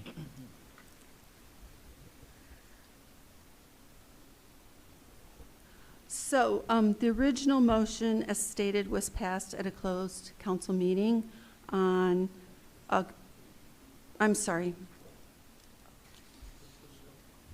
No, it's a council meeting. No, it was a council meeting. Council meeting. A closed council meeting on August 21st, 2023. The notion has been raised that this action should have occurred at an open council meeting. So to err on the side of transparency, this is a vote on an amendment to that motion in a public hearing. So if you'll allow me to explain the rationale for this motion. The council must be a responsible employer, being fair to employees while also being fair to the residents of the village. Part of being a responsible employer involves having formal structures and policies to ensure fairness in the workplace and financial accountability. It is the council's job to review and adopt those policies. Without a review of our policies and practices, the village faces potential management, financial, and legal risks. For example, the personal guidance has been largely unchanged since December 14th, 1987. There is no non-discrimination, non-harassment, nepotism, or favoritism policy with respect to hiring or supervising staff or in the treatment of residents using village services. There is no mention of the village's compliance with the Americans with Disability Act and duty to consider reasonable accommodations. There's no mention of workers' compensation. There's no process for an employee to file a complaint, EEO or otherwise. There is no process for a resident to file a complaint. There is no policy prohibiting conflicts in the selection of contracts or contractors. As to pay increases, employees should know on what basis they will be evaluated, and the current policy on pay setting has not been followed. In my view, these are basic gaps that must be addressed. Other questions call for a balance between what is fair to employees and what is fair to village residents and taxpayers. For example, how should salary increases and pay ranges be determined? What are the appropriate pay levels for village positions, and are they commensurate with duties and in other jurisdictions and nearby areas? What level of benefits should be provided to employees? So we cannot and we should not simply replicate what we've been doing for 36 years. I believe that the best way to answer these questions and address these gaps is to obtain objective outside help. This type of outside help is estimated to cost around $30,000. Asking for a comprehensive review now, I believe, is a prudent step. That's why I am making this motion. Thank you, Chairman Pestron. Thank you, Councilwoman Salt. Councilwoman Durbin. I'm sorry. We're not voting on what she just said, though, right? We're voting on just the change in these dates. That's correct. Okay. All right. So I'm going to say, please put a comma after 2023. And I would get rid of these inch marks or whatever they are around revision September 30th, November 30th, October, and December. This is the motion. She just changed The new motion is not what we're doing? the dates. Yes, it's the dates. You're going. Yeah. Oh, the highlighted is not what we're considering. It's the dates of It's- concern. It is, it is explaining the motion, which is to amend the motion passed on August 21st. So it's a Yes, formal, That's what we're voting on? it's a formal amendment to the motion that was passed on October 21st, and the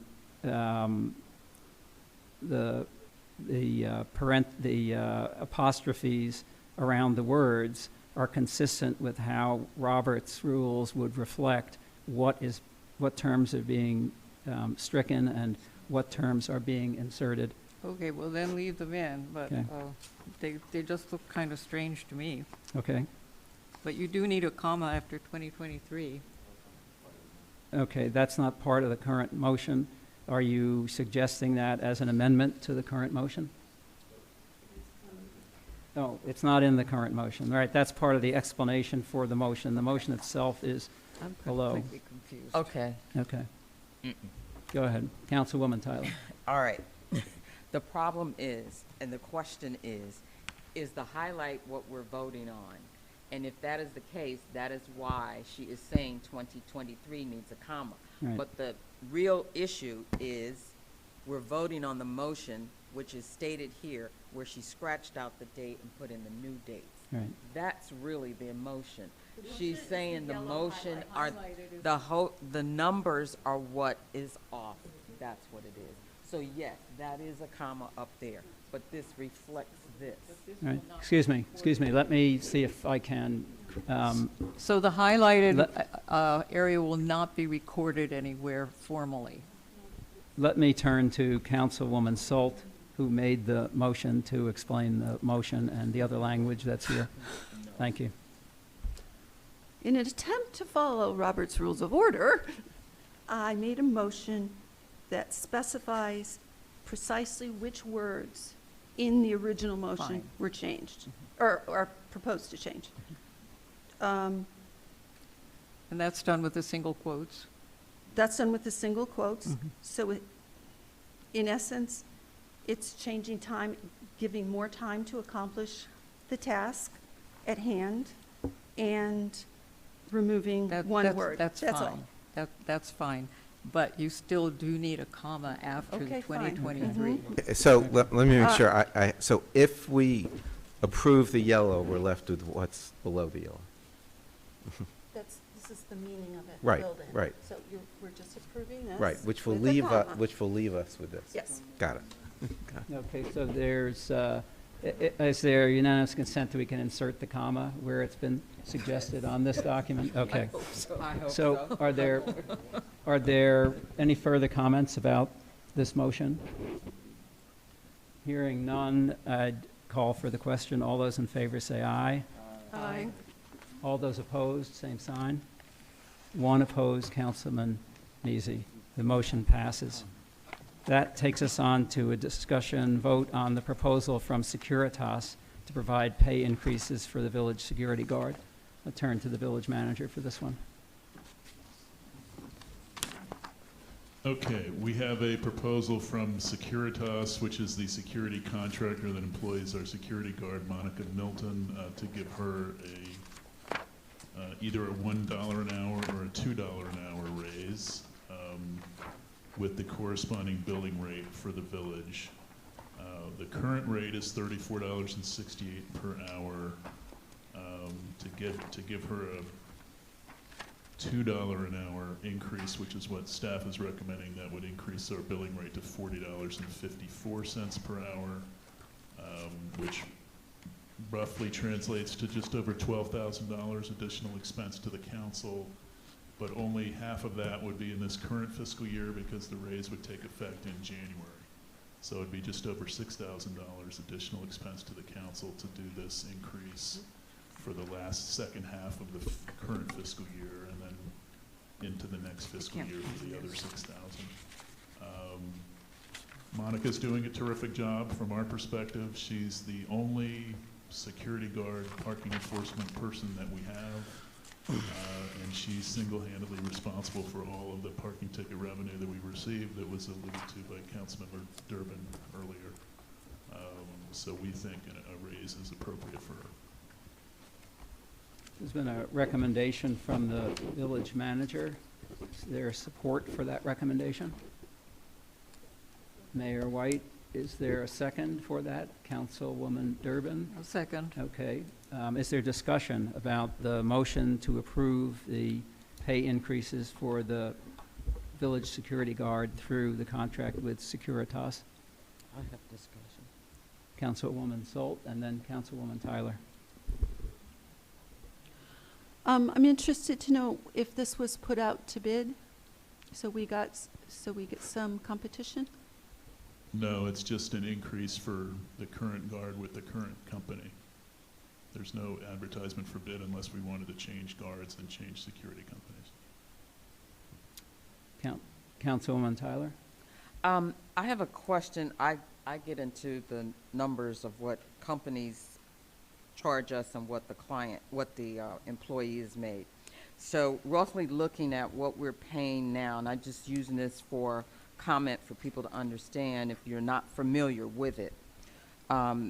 Right now, you said the current rate for the employee is $18 an hour, and they want to go up either to 19 or 20. So we are basically paying Securitas $40 an hour, which they get half of the pay. And when you look at it, I just want people to understand, again, if you're not familiar with it, on the breakdown. So the employee, as you all have recommended, is $20. When you minus what they have to pay out of a uniform, their insurance, that employee would roughly still be getting about $15 an hour. And the minimum wage in Maryland and in DC are roughly about the same, which is 13 or 14 an hour. So she's making barely, she or he, whoever, I don't personalize them, it's an employee.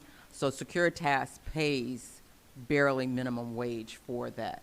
Not saying that we need to overcompensate them, but looking at it, and as Martha said, I don't know, when is their contract up? It has no expiration date. It's a 30-day termination clause. So but the raise would just take effect for a single year, a calendar year of January 1st. So they just gave a contract that it can expire whenever? I thought it was a yearly The overall contract can be terminated at 30 days' notice by either So it's party. no yearly contract? I thought it was a yearly. It's a yearly increase for her, but in the context of the So- overall contract. So it's a which yearly can be term terminated. lease. So it's a year, it's based on a year term lease. So knowing that, in asking that question, I'm very cognizant of how, despite what some people may think, I'm very cognizant of how people are billed and are paid. And so looking at that, if you all have felt that Securitask is the better one for the rate that we're being charged, because I broke it down and looked at more and more of understanding their pay rate, and that means that they will probably go up, which I understand some of the guard companies are going up on subtracting insurance. Is she armed when she does? So it's non-armed. No. So that puts it in a better category, because if they're armed, it would be much more, I can tell you. So I just look at this and just hope we are looking at the best rate for the companies that we're hiring and what they pay their employees. That was just my comment. Okay, Councilwoman Durbin. So Julian, can you tell us whether the $2 raise will all go to her? The $2 raise will go to her, yeah. Okay. And the billing increase would go to us, yes. I think she has a thankless job and deserves it. Well, the rate goes up by more. Excuse me. I'm sorry. Yeah. Anything else, Councilwoman Durbin? But Okay, if- Councilman Schaefer. A $2 increase would mean more than a $2 increase to us in the total, so. Okay. So what would the increase to her be? Well, The increase for her is $2. The increase for us is the Oh, difference between okay. $34.68 and $40.54. Okay. It's just under $6. Yeah. The billing rate, because it includes all the items that Councilman Tyler mentioned. But that's clear here. Insurance, benefits, paid holidays. But wouldn't those be fixed? No? Okay, so if we renew this for a month, over the next 12 months, what would the total bills from Securitas be, roughly? The current year budget is $69,000, and there's a little bit of extra in there because we anticipated an increase, so right now we're projected to go a little bit under that. This would add $12,000. So that's But again, spread over 2 fiscal years, because the half of it would be this current fiscal year. Right. The other half would be the first half of FY24. right. So forgetting the fiscal years, under the 12 months of this new agreement, what would we spend? So it would go from, well, you'd be adding 12,000 to 69, and it's a little bit less than 69. So I would say you're in the neighborhood of 80,000. Okay. So for budget purposes, for the next fiscal year estimate, we would probably raise it accordingly. Councilwoman Salt. So the idea is to spend $80,000 for a year, right? And Calendar year. a calendar year. How much do we expect to get in parking enforcement revenue for that 80,000 we put out? 250,000, upwards of 275,000. That's what we're currently on pace for. So it Hopefully not from me, but yeah. more than pays itself by a great deal. Okay, the agreement, and maybe it's been superseded, it says the shifts are 12 and a half hours. It says 8:30 a.m. to 9 p.m. That was originally because we had evening and weekend hours. Okay. Yeah, it's been 40 hours a week, basically since the pandemic. Okay. It's only 40 hours a week, and it's only one officer, Monica. There's nobody else on the shift. Is there any further discussion about the, Yeah, about so- the motion? Excuse me, first, Councilwoman Tyler, then back to you, Councilman So Schaefer. let me understand what you're saying, so I have it clear, Julian, is that what the contract says now is not exactly correct then? No, the contract's been amended with the hours changed. I mean, the other terms of the contract were the same, but originally, years ago, we had evening and weekend hours. This is pre-pandemic. We had 2 different officers here, actually sometimes 3 different officers here because we had a separate person on the weekends. Around the time of the pandemic, we eliminated the evening and weekend parking enforcement, and it has never come back. Okay, so that's written in the present contract? Yeah, it was amended back then to do that, so that can be changed or amended at any time, but that's what we've been operating on since the pandemic, that it's just a 40-hour parking enforcement Monday through Friday during the day. No evening and weekends. Okay, thank you. Is there any further discussion? Yeah, Councilman so Schaefer? we only pay Securitas when Monica works. Does we pay for vacation days or holidays? We pay for her vacation days. So how many hours do we pay that she's not working? It's 8, 9, 10 vacation days a year that we pay for her to get those days. And that's And in then the- we also pay for 2 weeks of annual leave. That's part of the overage as well. She gets annual leave that we pay for. Well, you said So vacation days. she's not working here those days, but she gets paid leave. So vacation days and holidays, or? I'm Correct. trying to get Yeah. how many hours? 2 weeks vacation, and then the typical holidays, I think it's like 10 of them a year. She gets all of that paid. And So we pay- we get billed for it. So we pay for 19 days she's not working. Any further Yes, I have a discussion? question. Yes, Councilwoman So Durbin. when she's away for her vacation, we put in a substitute, or Oh. this company sends a substitute. That's right. And Oh. does the budget we're voting on include thought he include the substitute?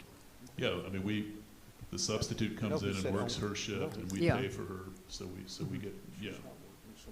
So we pay for that, plus plus she gets the time off, yeah. So she's, it's not that we have nobody here, it's that she has those days off. But what about, Councilman Schaefer? on the holidays, though, there's no one here. On the holidays, there's nobody here at all. But we're still paying for those Correct. holidays. And what's the logic for that? If they're not providing a guard, why are we paying for that? So that she can get paid holiday. But This is, So she's, Otherwise, she doesn't get a paid holiday if she doesn't work. but is she a So she gets the paid holiday, she's a full-time employee for them. so she's So getting, they're charging us for the benefits that they're giving her. Councilwoman he Durbin. said what I was going to say. Okay. Okay. Is there any further discussion or any further questions of the village manager about this contract? And the proposal that's been made by Mayor White and seconded by Councilwoman Durbin to provide the pay increases described. Councilman Schaefer? Yeah. Well, this, I mean, I may have it wrong, but that's not how I remember the contract read, so I mean, if you want to vote, go ahead, but I would like to follow up on the contract. Yeah. Well, So is there a time fuse on this amendment? In other words, do we have to approve it this meeting, or could we approve it at next meeting to give Councilman Schaefer time to review the It takes contract? effect January 1st, it would take effect January 1st. Yeah. So we would have another opportunity to discuss this at the December meeting. Let me see whether the maker of the motion and the seconder would withdraw their motion and support, and we can, the effect of that would be to return it to the December meeting for consideration. Okay, and Councilwoman Durbin? Okay. So we will do that. We will bring it back to the December meeting and have an opportunity, leave an opportunity then for Councilman Schaefer to review the contract and to discuss the contract with the village manager. That takes us to, yes, Councilman Mazie. I think Councilman Schaefer has raised some good points, and I hope he could write these things down and then ask Julian, and maybe he and Julian working together could give us some responses so we all understand what's going on here in terms of vacation days and so on, so that we won't have to go around in circles again in December when this comes up. Thank you. Village Manager Mansfield, any problem with that? Councilman Schaefer, any problem with that? Okay, great. So we'll expect that. Thank you, Councilman Measy. Expect that at the December meeting. That takes us to a discussion vote on the use of the Rothstein Scholarship Reserve Funds. And Councilman Schaefer, I'll turn to you on that. Thank you. So at the Finance Committee meeting, we followed up on Council Member Durbin's request to look into the Rothstein Scholarship Fund. I think we did vote to terminate the fund, and the funds have been recaptured into the general fund. Is that correct? We're waiting on a decision on that. So that account's still... It's just a it's still reserve there. account. Yeah, okay. So we needed to look into how that account was established, if there were any rules on how the money gets spent. We can't just take it back. So I just, out of respect, I'd like to mention briefly a little bit about the Rothsteins. Robert Rothstein Jr., Jay Rothstein Jr. was born in Brooklyn, moved to D.C. area in the 1930s. He was a volunteer at the Friendship Heights Community Center, and he passed in March 1998 at the age of 96. Sylvia Rothstein passed away in September 2008, and at the time, her obituary requested that donations be made to the Robert and Sylvia Rothstein Scholarship Fund, Village of Friendship Heights. Did you know them?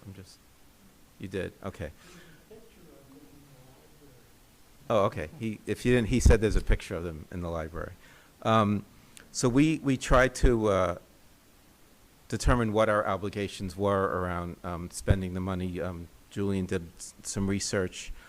It's a little unclear. There was a resolution, but it doesn't appear that resolution was ever approved at any minutes, formally setting up the account, but obviously the account was set up. And what we learned was at some point a prior council did vote to approve spending scholarship funds for defibrillator training for the village. So that appears to be an allowed use of the fund. So I'm going to make a motion to close out the account and spend an amount equal to the current account balance to be used for defibrillator training for residents or staff. Councilman Schaefer has made a motion with respect to the Rothstein Scholarship, the use of those scholarship funds. Is there support for that motion? I'll second. Okay, Councilwoman Solt supports that. Is there discussion? Yes, Councilwoman Durbin. Well, the funds have been used for a purpose that was not the original purpose, right? Already. We can't determine, but a prior council determined that that was an appropriate use of funds. So Okay, so we're just assuming that wasn't an appropriate use of Yes. funds? I don't know why we're bound to that. This is something that. Well, I guess if there's no objection to having defibrillator training, it's an easy call. So Where did the notion to do this training come from? Has it been some pending? it was determined that it was fell under the use of what the scholarship fund was set up for. It was in the spirit of how that money was raised. How was it determined? It was, how many years ago was it? That's what I'm wondering. But what would the objection be? We really don't know. But we don't have any better guidance at this point, and it's, if we're spending the money in a way that prior councils determined was appropriate, that's no. Well, if they determined something was appropriate, why can't we? Well, because it's not clear that this scholarship fund was ever formally even approved, but even though the account was set up, so there was we're assuming at some point the money was raised and came from somewhere, so we don't just want to recapture it into the general fund. Do you have an alternative suggestion? I'm with the general fund. Well, the idea is it's not necessarily our money, Well, and So that would require either an amendment to the motion with support, or require the motion that's on the table to fail. And the motion that's on the table is to use the funds for defibrillation purposes. Is there any other, Yeah, for I just- defibrillation training? Right. We may all need that service very shortly. And it would be a great benefit to have, right? Could do it on each other. So let me see if there's any further discussion about the motion to use it for defibrillation training. I'll go along with it just to get this thing out of the financial report. Okay. I'd rather see the funds go into the general fund. Okay. These monies go into the general fund. But I'll vote for it just to get rid of this. I'm so tired of seeing it. I've wanted to do this for a long, long time. I think we're all glad that you raised it at the last meeting, and a lot of work went into discovering what was behind that line item. So is there any further discussion about it? There's been motion and support. Schaefer made the motion and Solt supported it. So seeing no further discussion, call for the vote. All those in favor say aye. Aye. All those opposed, same sign. Motion passes unanimously. That takes us to a discussion vote on the council comments on Wisconsin Avenue Development Plan. Suggested comments for that are in the packet. They're comprised of materials that were submitted by several council members, in addition to a comment from a village member. They include where the comments were appropriate to the Wisconsin Avenue Development Plan, comments that were made at a public hearing about the Wisconsin Avenue Development Framework, and there may be one additional suggestion for it from the village manager. And also there was a suggestion tonight to make mention of the additional automobiles and traffic that this development would bring, and congestion. So we might want to make mention in that here. There is a time concern about submitting these comments to the government of DC. We have, I think, Julian, until Thursday to submit these comments. And so let me first turn to you and say, is there anything else that you were going to suggest we add to this? Yes, just one second. There was a comment about additional parking or making sure we have adequate parking. Right. That would be added to the beginning of the comments or somewhere in there. I thought that was a suggestion that a council member made. Yeah. Right, so we can add that in. Councilwoman Tyler? Yes, as you said tonight, and I believe it was Roger that talked about it, as well as Cameron kind of mentioned it, and that was not only to be inclusive of security. That Yep. was to come up in the Okay. plan. Safety and security, yep, okay. So are there any other suggestions to add to these 2 pages of comments? Both general comments and then specific comments addressing specific sections of DC's proposed plan. If there are no other ones, then what I'd suggest is that under within the bold heading that is at the bottom of the first page, there's a list of changes which may deliver housing, but a recommendation to add language specific to a variety of other amenities, and we could add a parking there, and then we could ask the village manager to find an appropriate place for the reference to safety and security within these comments.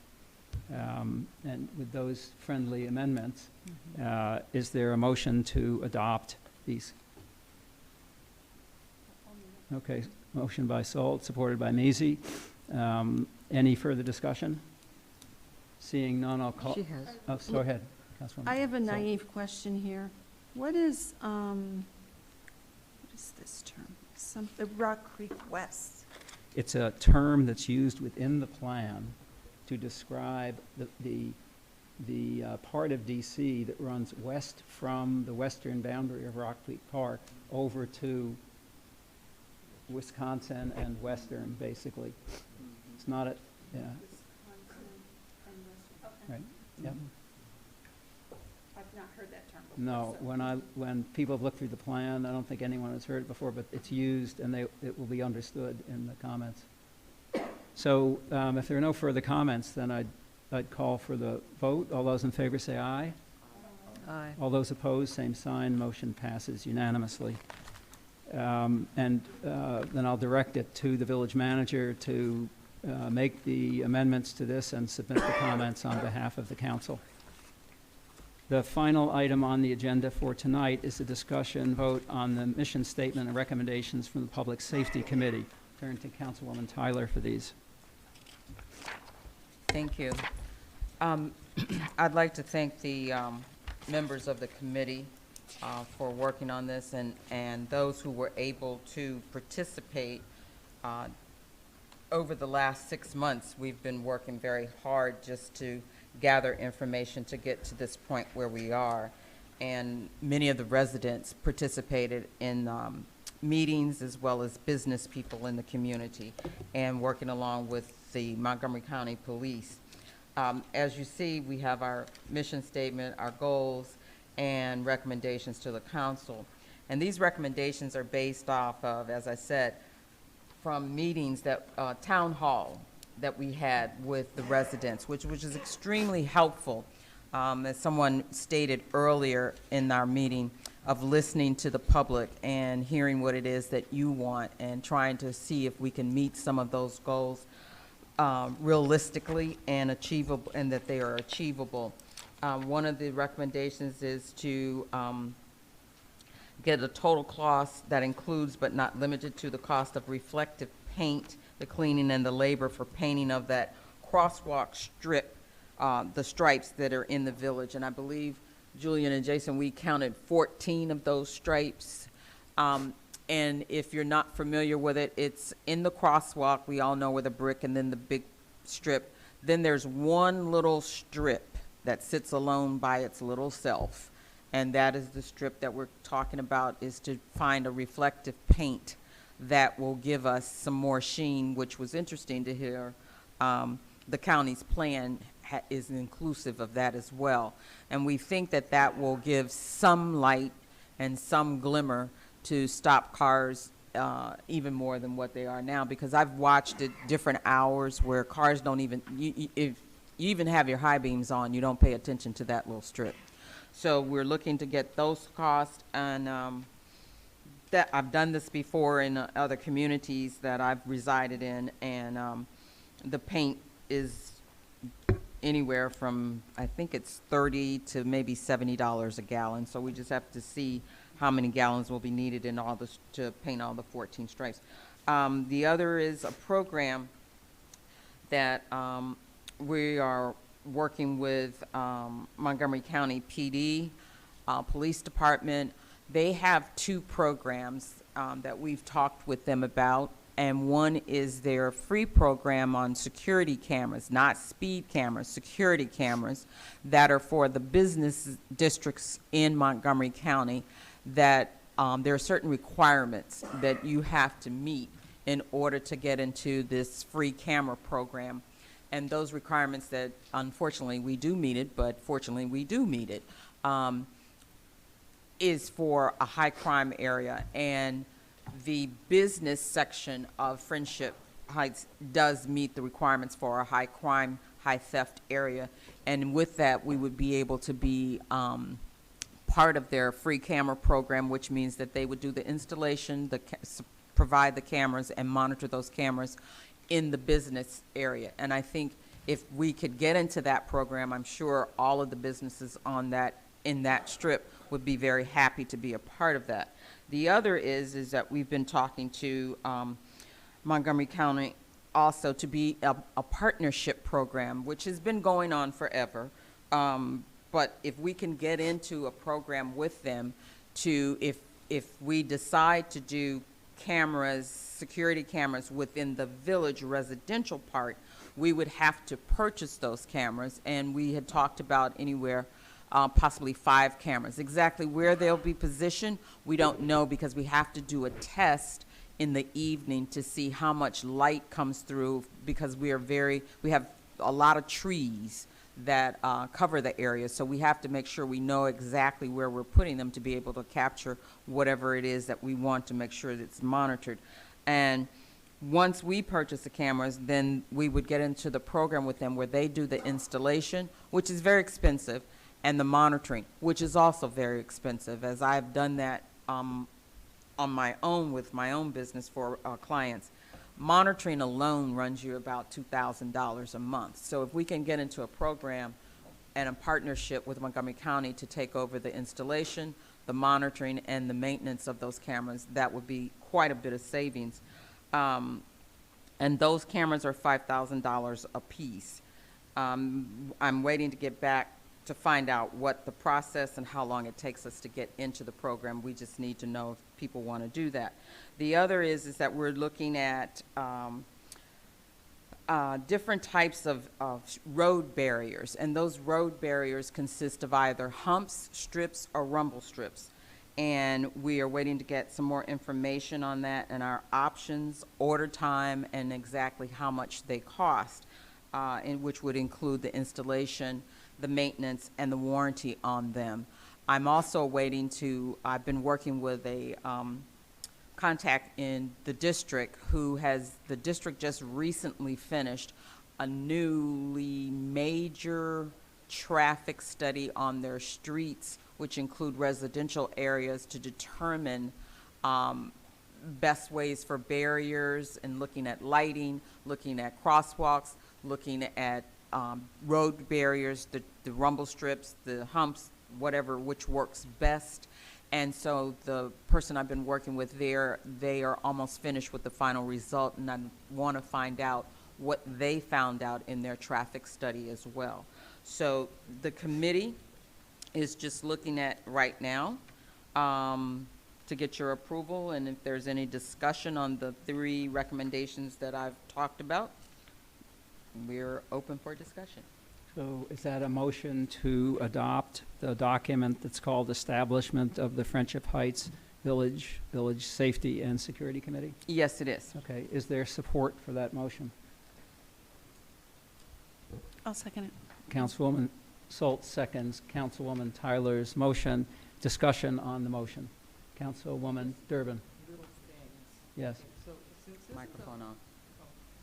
Since this is a formal, I would call it a formal statement of the mission and other aspects of this, I think "and" should be written out. Say See what I'm and? talking about? And rather than a symbol for "and." Okay.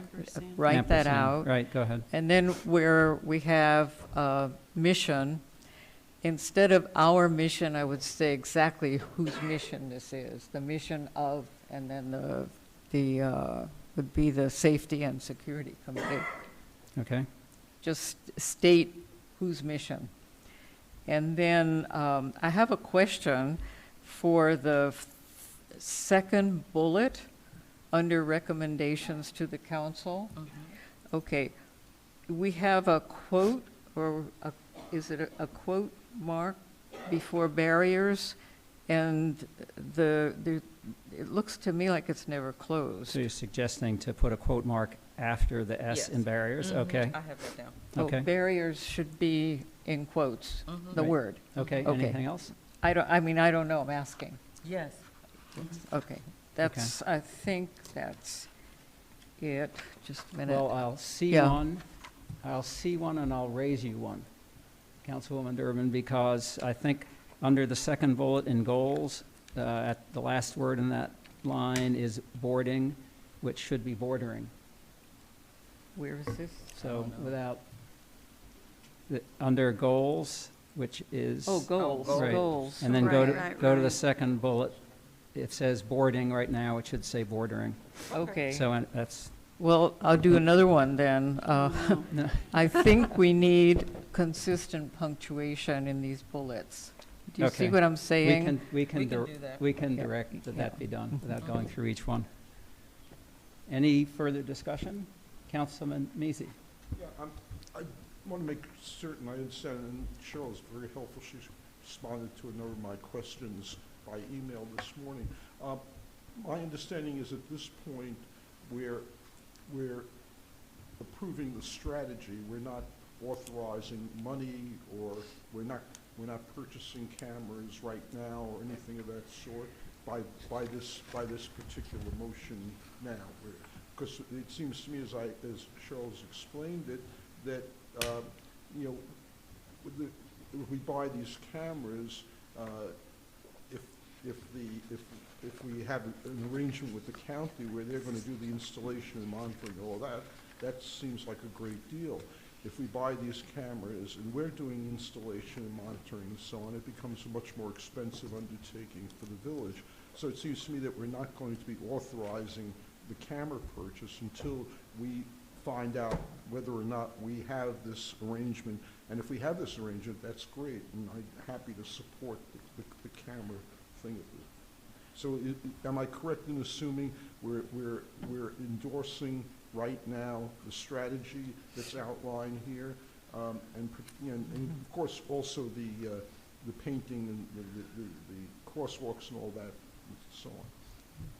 So the question is, my question to you is, do you want to take until we, and it says, upon approval of this agreement and with the Montgomery County, then we'll go ahead and purchase them. So do you want to take this completely out?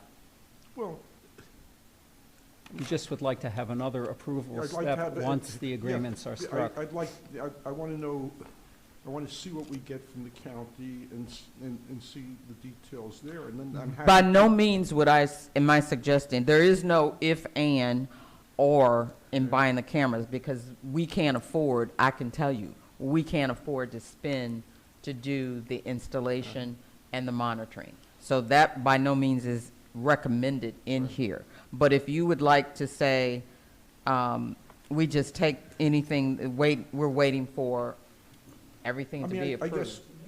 I guess, what I'm trying to say, Cheryl, is that we're having, it's 5 cameras, $5,000, each $25,000 of expenditures. I'd like to know that we have the arrangement with the county and what that is, and then vote on that, vote to approve that at that point, rather than doing it at this point. Does that seem unreasonable, or? No, it's not unreasonable. I've been waiting for a while to get the process. Yeah, I know. I've been waiting for them to respond to me. What is the process? So we can either wait for the process and put this right back out to you again to come back and vote. I'm pleased with that. So that would, just so I understand, what you're proposing is to strike the 2 bullets on the second page, or just the last bullet on the second page, because the first one would have Julian or you as the chair of the security committee to come back to council at the earliest possible date with a written agreement partnership. It's striking the last bullet. Just the last bullet? Yeah. Okay. The entire Okay. last bullet goes on for several paragraphs? I'm talking about upon approval of this agreement by council and MCPD. Just this? The last bullet is this. This entire one, yeah. The entire last bullet. Okay. So to everything that's under, direct the village manager to apply? That's the last bullet. Well, the entire last bullet. there are additional bullets on the second page. There are Leave no more those? bullets. Okay. There are That's part only of that. Those 3 are bullets. subsections. Right. Okay.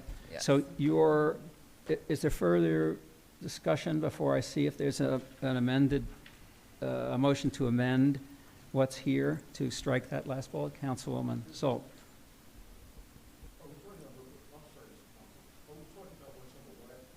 What's on the last page here?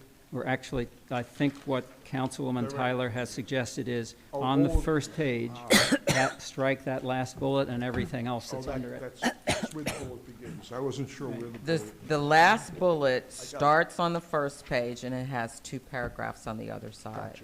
Okay. So the last bullet will be stricken until I hear back on the process. Okay. Councilwoman Salt and then Councilwoman Durbin. Cheryl, I have to say, I commend you for all the work you put into this. We heard, residents express concerns about security, and I have many times expressed concerns about risking my life crossing the street. And these are concrete suggestions to address those concerns, and I want to thank you for all your work. It's Thank you. quite amazing. Councilwoman Durbin. Okay, I I'm looking at goals, and I'd say take away the paren. This is important. Usually what's in a paren is Okay. somehow not given the same weight. And you might want to make it strong, very strong, and say that the Safety and Security Committee expects to, and by spring 2024, and maybe precise what you mean, be precise about what you mean by spring. Do you mean the end of spring? Do you mean the beginning of spring? I don't give definitives when I don't have the full answer. So the full answer has to come from the police department, which is why I Okay, said so no this- later than spring Oh, but 2024.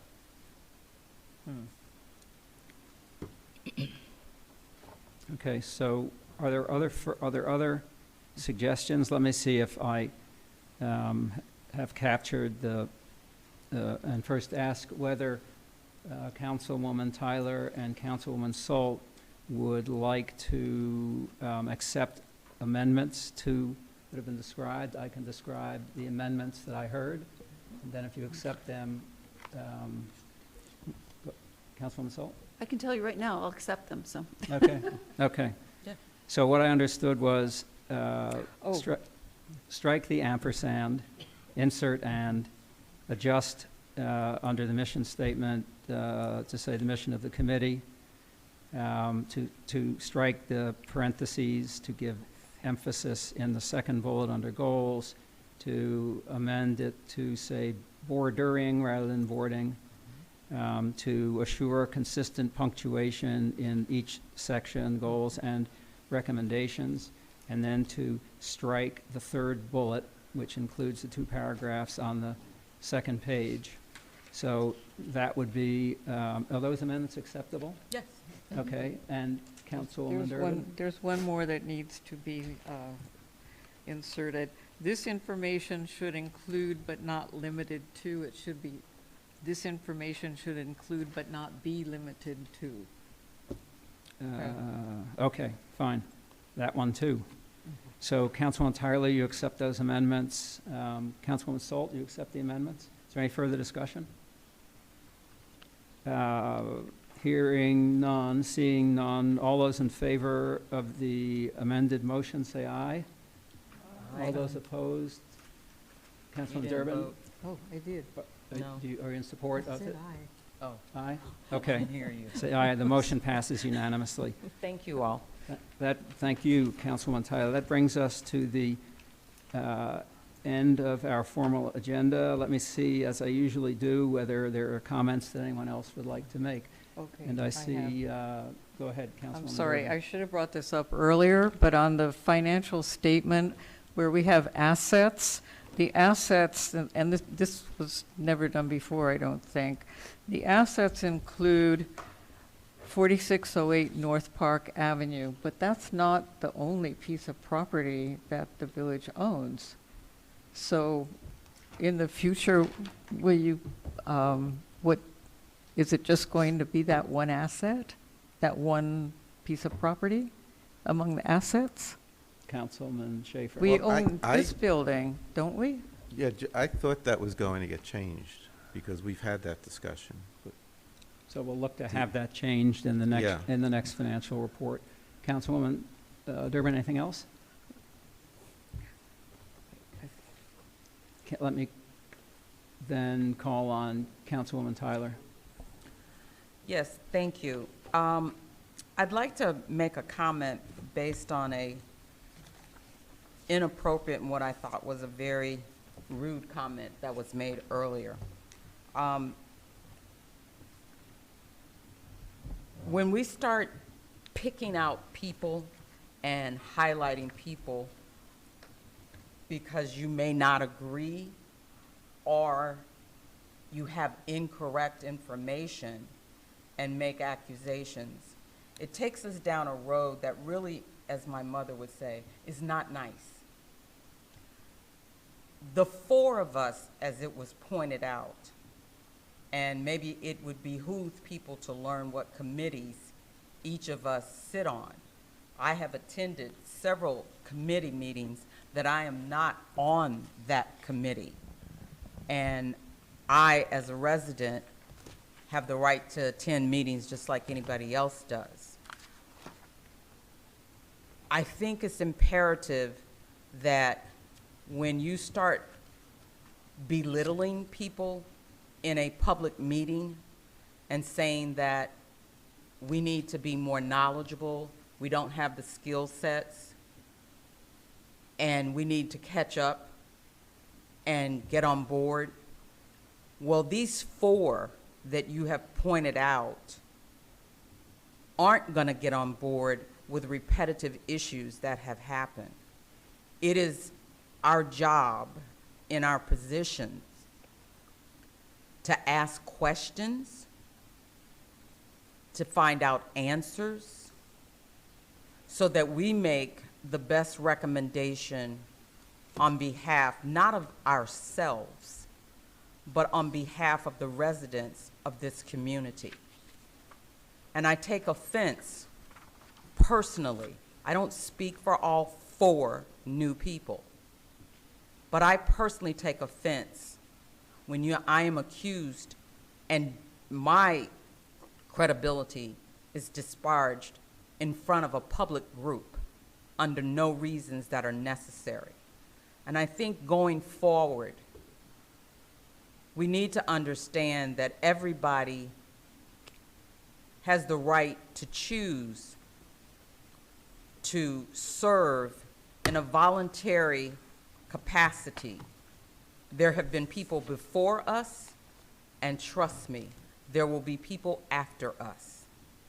And it behooves all of us to learn to work together as a community. And if you have personal issues with an individual, I highly make a recommendation that you take those issues up privately with that person and not do it publicly. We have enough issues in our society right now where civil disorder and disrespect is at a peak level that is unnecessary to keep going. And for us to repeat that type of behavior is unconscionable to me. Is there any further comment any council person would like to make? Seeing none, is there a motion to adjourn? You're too fast. Okay, Councilwoman Salt. I'd like to thank you, Cheryl, for sharing that, and I understand and support your views. Okay, is there a motion to adjourn? Thank you, Councilwoman Tyler. Motion to adjourn, is there support? All those in favor? Aye. Meeting pass. The motion passes. It's 9:52. The meeting is adjourned.